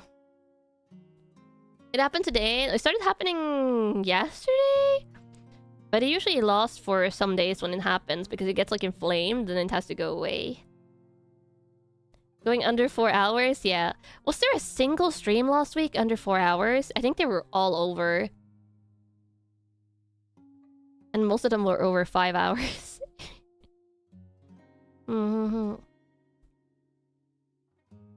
Nope. Yeah. As expected. And tomorrow it's was it crime scene cleaner tomorrow? Tomorrow I'll probably go over 4 or 5 hours, I feel like, unless I'm under the weather or something. Oh Oh, the Xbox Showcase. Oh yeah, no, that doesn't count. That one, like, it's only separate for the VOD. Dun dun dun dun dun dun. And it was like 2 consecutive streams. Dun dun dun dun dun dun dun dun. Bum, bum. Crime scene cleaner with high pressure water? No, never use high pressure water cleaner in crime scene cleaner. Short, it was 4.5 then. Nice dude. Hi for dropping in. Kanna. Welcome to a relaxing knitting. Also, Kamos, next week, Handcam. That's Kamo week next week, right? Yeah, next week should be Kamo week, which means we're building the Star Wars Gunpla. Star Wars Pommel. Wanted to say the event was a ton of fun. Thanks for setting it up. Oh, I'm so happy you liked it. Yeah, I love Core Keeper. Core Keeper is great. And we saved a version of the world. And apparently characters in Core Keeper is separate from the world, so everyone should be able to retain their own characters.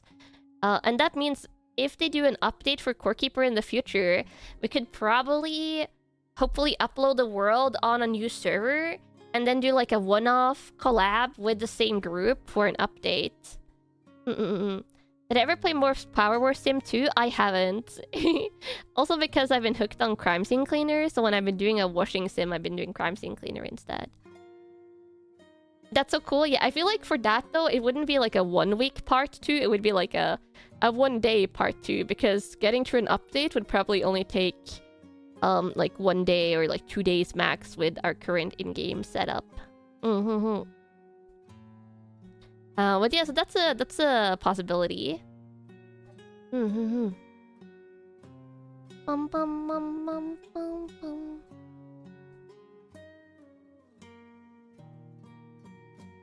Bum bum bum bum bum.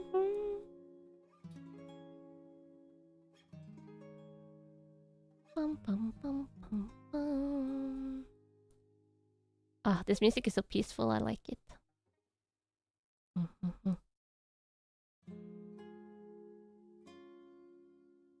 I'm considering what I'll do for the rest of the day.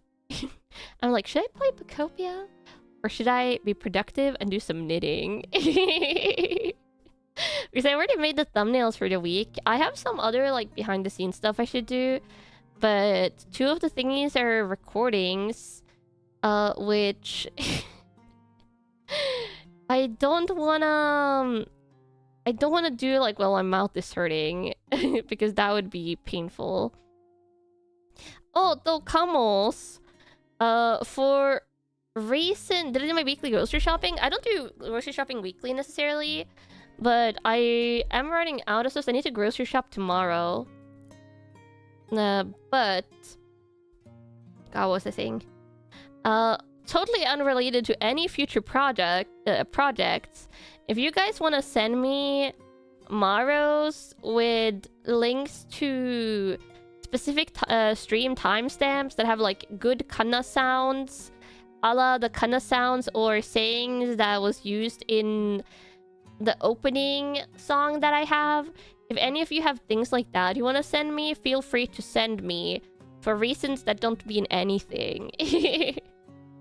That's just totally unrelated. Yeah, it's totally unrelated to anything that I might be working on.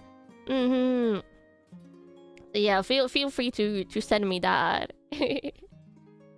For Kanna sounds, it's going to be like 100 per streams. It has to be like good Kanna sounds and not screams. Not screams, Kamals. Not screams. Not that type of Kanna sounds. You know the drill. Just for funsies. Yeah. Just for funsies. Bum bum bum bum bum bum bum bum. Yeah, stream timestamps should be fine. You don't need to do anything like higher effort than that. How about a sneeze? Sneezes, if they're fun, okay, you could send that in, but it can't be like super loud. But you can send in a sneeze. You'll dig through your treasure pile. You mean downloaded VODs? How many downloaded VODs? And also no ASMR. No ASMR for that.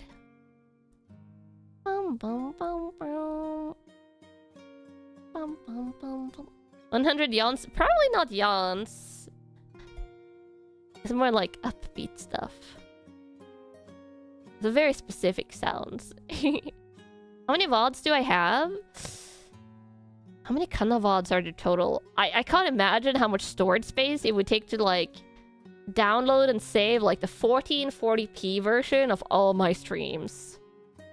I feel like we're talking terabytes rather than gigabytes, right? Right? Like how much? If Nom nom nom nom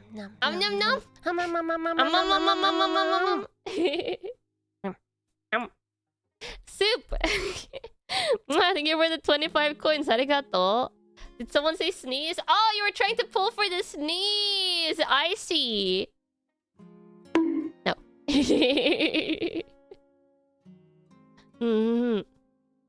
That scream got you? That wasn't the proper scream, but it was just like startled sound. I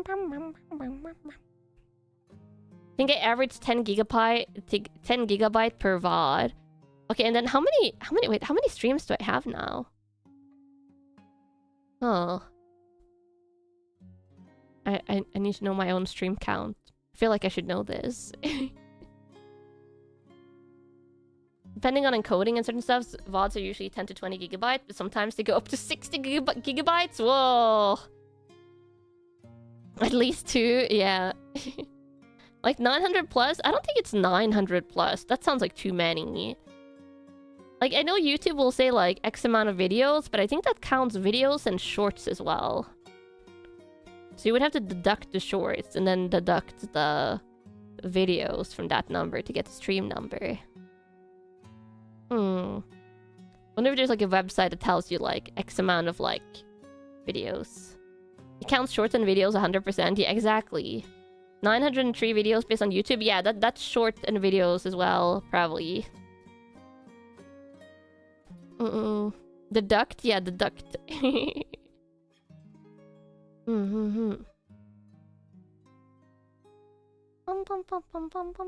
Only Kanna sounds?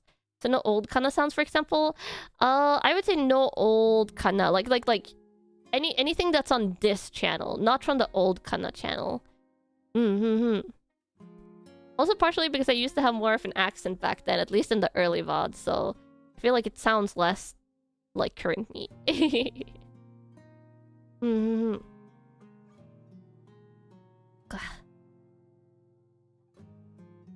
See, no.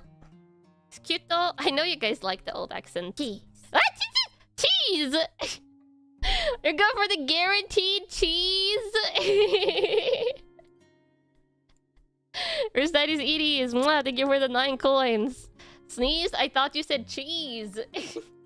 They do indeed sound similar. I'll give you that. You could have gotten ost though. You could have accidentally rolled for ost, the Norwegian cheese, and then your message wouldn't have worked. Haha. Then it would be different. Is your cheese the gotcha? You do know the guaranteed tiers. Oh, and I think there's also... Is there one of the Kannas on the cheese tier? I don't remember. I think there's an ost and a Kanna. Cheese. Cheese. You trust your luck? Gotta be... No! Cabos! No sneeze! Icky. Thank you for the 25 coins. Arigato. Sneeze gotcha was initiated. I know what I was doing. No, Cabos. I was thinking of rounding off now as well, since I reached the start of this. This is around like halfway, a little under halfway maybe. This needs to be like 4.5 centimeters.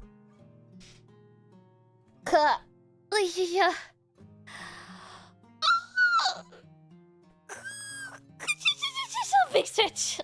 Ugh. My body is tired after Core Keeper week. Probably good to have this as a rest day, and then yeah, that pain. Wait, let me see how inflamed it is. It feels like pretty. Feels like pretty inflamed. I have a mirror and then like the flashlight on my phone. Yeah, it's not like dark red, but it's like darker pink than the other side. It's like a darker pink. It's definitely like a little bit swollen and inflamed. That's annoying. It's like sometimes like the pain. I told you, Kamwas. No, not today. Era 7, thank you for the 25 coins. Arigato. Thanks to the stream, Tasukaru. No, only num num. Only num num num num num num. Yeah.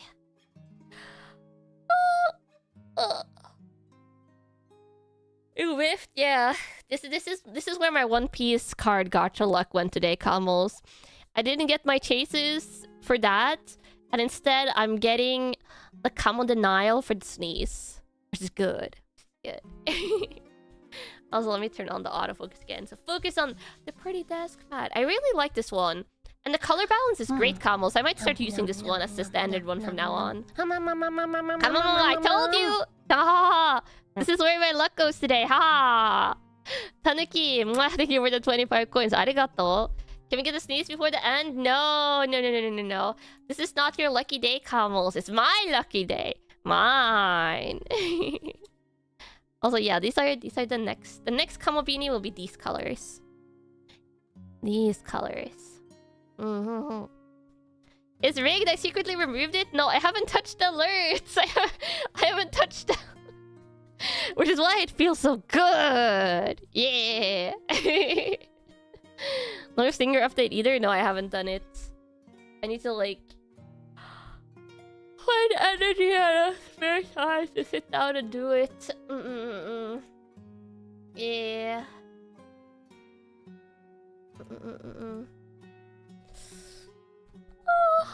Oh my god. Keep me today. But tomorrow, Kamals, I'll be full of energy and hopefully my mouth will hurt less. Hopefully the inflammation will have started to die down. I'll be chugging painkillers. Yes. Chugging painkillers. And by that, I will be taking the allotted amount of painkillers that you can take throughout the day until it goes away. Because I would not take more than the medically advised amount of painkillers. But I will be chugging the amount that I can chug. Yes. You're about to say? Yeah. But only chugging the medically allowed amount that you can take according to the amount that's on the box. And that's 500 milligram, two painkiller tablets every 6 hours. And I took one at once. It's been like 2, 3, 4, 5, 6, 8, 9. It's been 7. Yeah, it's been 7 hours since I took one. 2, 3, 4, 5, 6, 8, 9. Yeah, 7. So I'm 1 hour in overtime. I don't take painkillers like for nothing. Don't worry. I'm not going to take get a painkiller addiction. Usually when like you can take painkillers 4 times in a 24-hour period. Usually, if I take painkillers for an entire day, I usually only take it 3 times in a 24-hour period. So I'm even like missing a daily allotted dose when I take them. So don't worry. I'm just saying chugging it for the fun. And that's like it's enthusiasm in which I take the painkillers when I'm in pain. Because that's why they're there, to kill the pain. Though when it's like this, it's more like it takes the edge off the pain. Yeah. And this is the over-the-counter stuff. I also don't take like any of the addicting groups of painkillers. This is like just paracetamol. Literally just paracetamol. Yeah, God, what was I saying? Yeah, I hope my mouth hurts less tomorrow. Because it's like it doesn't like hurt my voice stop, where it feels like my voice, like my throat feels a little bit sore, but I think it's from the mouth pain that like radiates outwards a little bit, because that usually happens with me with this type of pain, is that it will radiate slightly down your neck a little bit, and like make your throat feel sore. And I hope it's better tomorrow, because I want to play for like 5+ hours. I'm really excited. I'm really excited for Crime Scene Cleaner. And it is Crime Scene... Yeah, it's Crime Scene Cleaner tomorrow, because Wednesday is ASMR day. Yes. お大事にありがとう。お大事にする。But let me find someone to raid. Mouth pain can be so annoying, yeah. Mouth pain is annoying, and then luckily I've only had this a couple of times during my life. But ear pain, like, have you guys ever gotten like an ear infection or stuff like that? That is horrendous. That is like almost worse than mouth pain. Let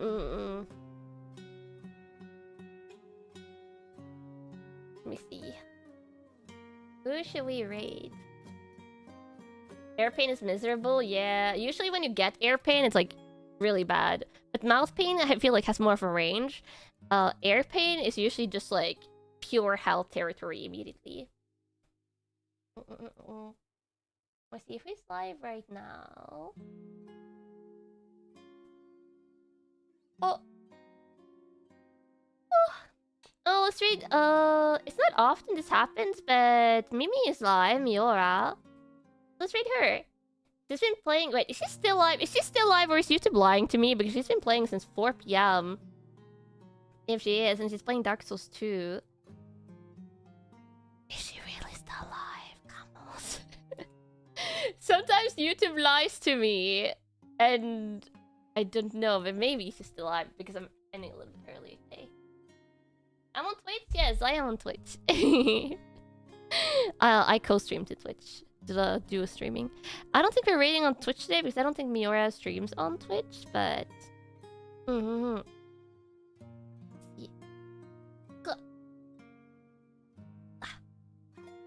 So either I'm raiding you into Mimi, or I'm raiding you into a VOD. We'll find out. But I will see you tomorrow. Oh, she's still live for you too? Okay, so hopefully. Hopefully.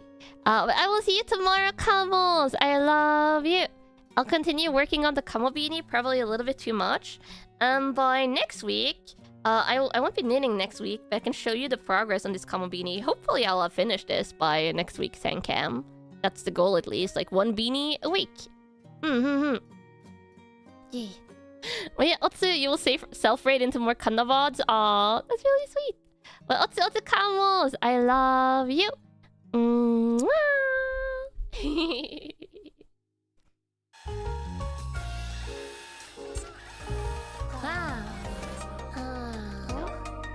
Otsu Camels.